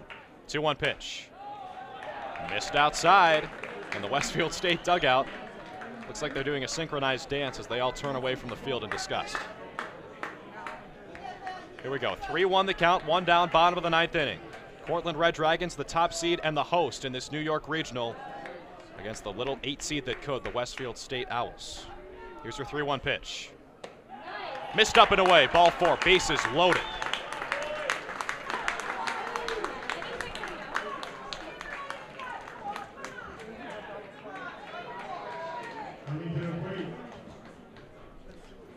You need 4 balls to draw a walk. Matt Maholsky has done that 4 times. 4 walks already for the third baseman. Second inning, 4th inning, 8th inning, 10th inning. Pretty impressive day in terms of patience.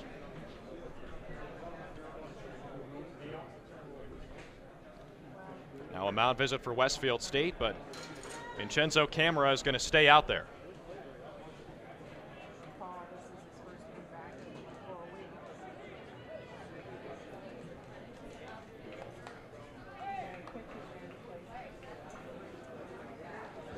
Bases full for Cortland. 1 run wins the game. 1 down, bottom of the 10th inning. Winner of this one moves on to face Swarthmore tomorrow in the afternoon. Number 2, Frank Vesuvio. Pinch hitter for the Red Dragons, Frank Vesuvio, antsy as he gets right up to the plate after replacing Paul Dondero.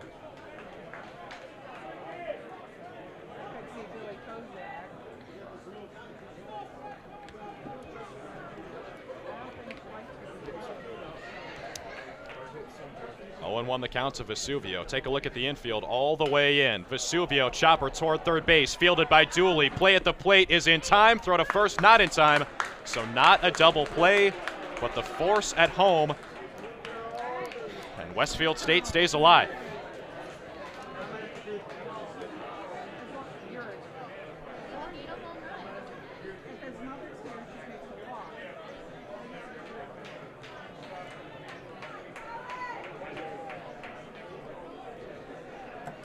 So now Cortland goes back to the top of the lineup with 2 down in the bottom of the 10th, and the stakes are a lot different now. The infield returns to its normal post, and it's Colin Bavard making his 6th trip to the plate already. First pitch from camera, down low with a fastball. Calm, cool, collected behind the plate, Alex Benavides. Never a doubt that he was going to keep that one in front of him. Bavard, last time he came to the plate, grounded into a 4-6-3 double play. Before that, a line out to right field. A fielder's choice, on which he stole a bag and came around to score. RBI ground out in the second, and a walk back in the first. So still no hits, but certainly a productive day for Colin Bavard.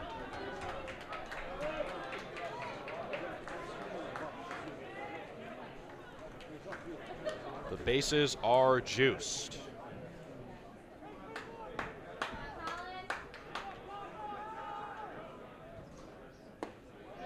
1-0 pitch finds some part of the strike zone. Makes it 1-1. Just 7 hits for the Red Dragons in this one. Compare that to 11 for the Owls.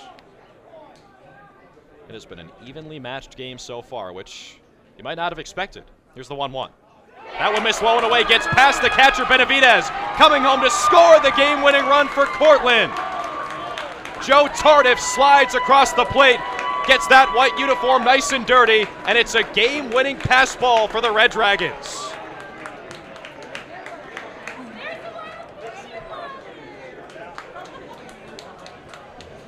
Five to 4 in 10 innings. If you're the top seed in the tournament, you wouldn't expect to have to win in walk-off pass ball fashion against the 8 seed. But that's what Cortland did today, and it counts just the same. Red Dragons move on to take on Swarthmore tomorrow afternoon, and a valiant effort by Westfield State goes to waste.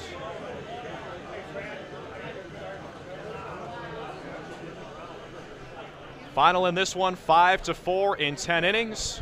Cortland Red Dragons take care of business against the pesky Westfield State Owls. 11 hits for Westfield State, 7 for Cortland, 1 error against the Red Dragons, and none on the Owls.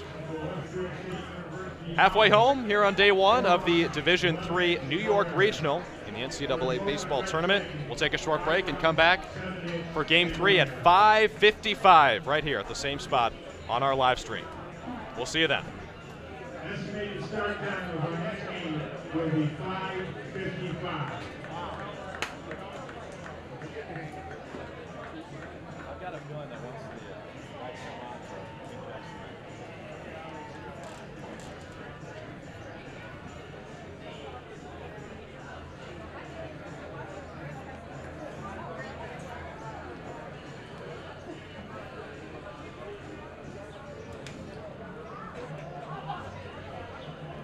We're going from no less than 37. I was going to say something like that. Like, 36.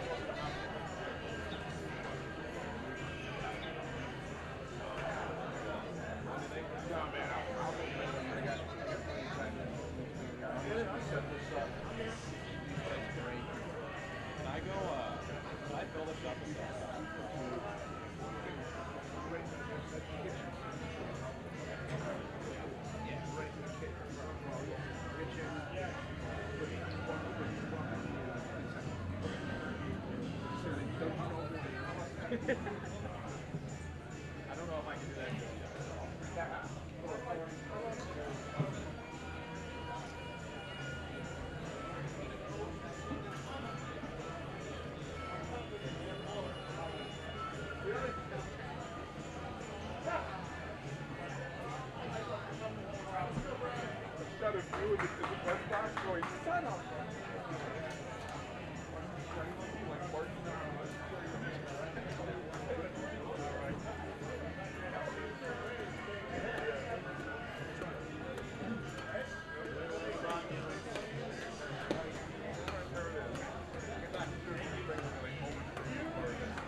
See ya. All right, see what happens. All right, nice meeting you.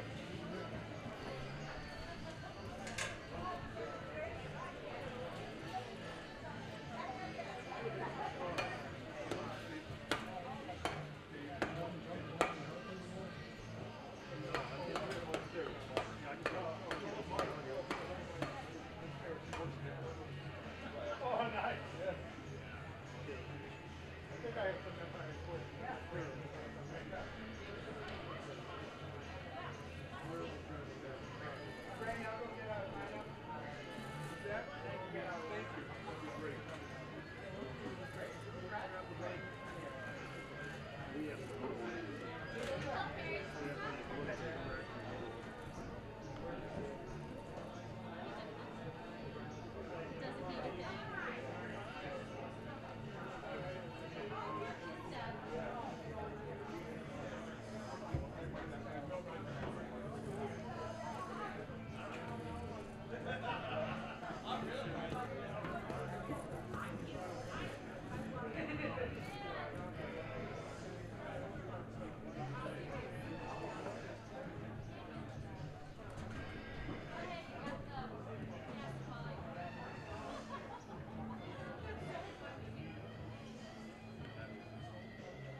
We're not disappointed. I'm going to go down and write down the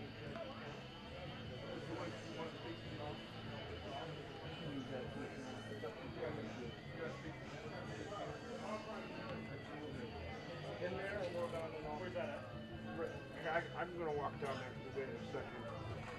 So we got Amherst, Southern.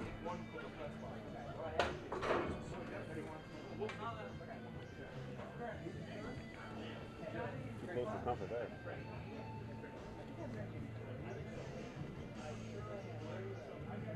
Claire's good. Too bad we're not going to be HD for our team. Where's that somebody come in? Somebody wants to choose for our team. Blue sounds good. Need a new tripod.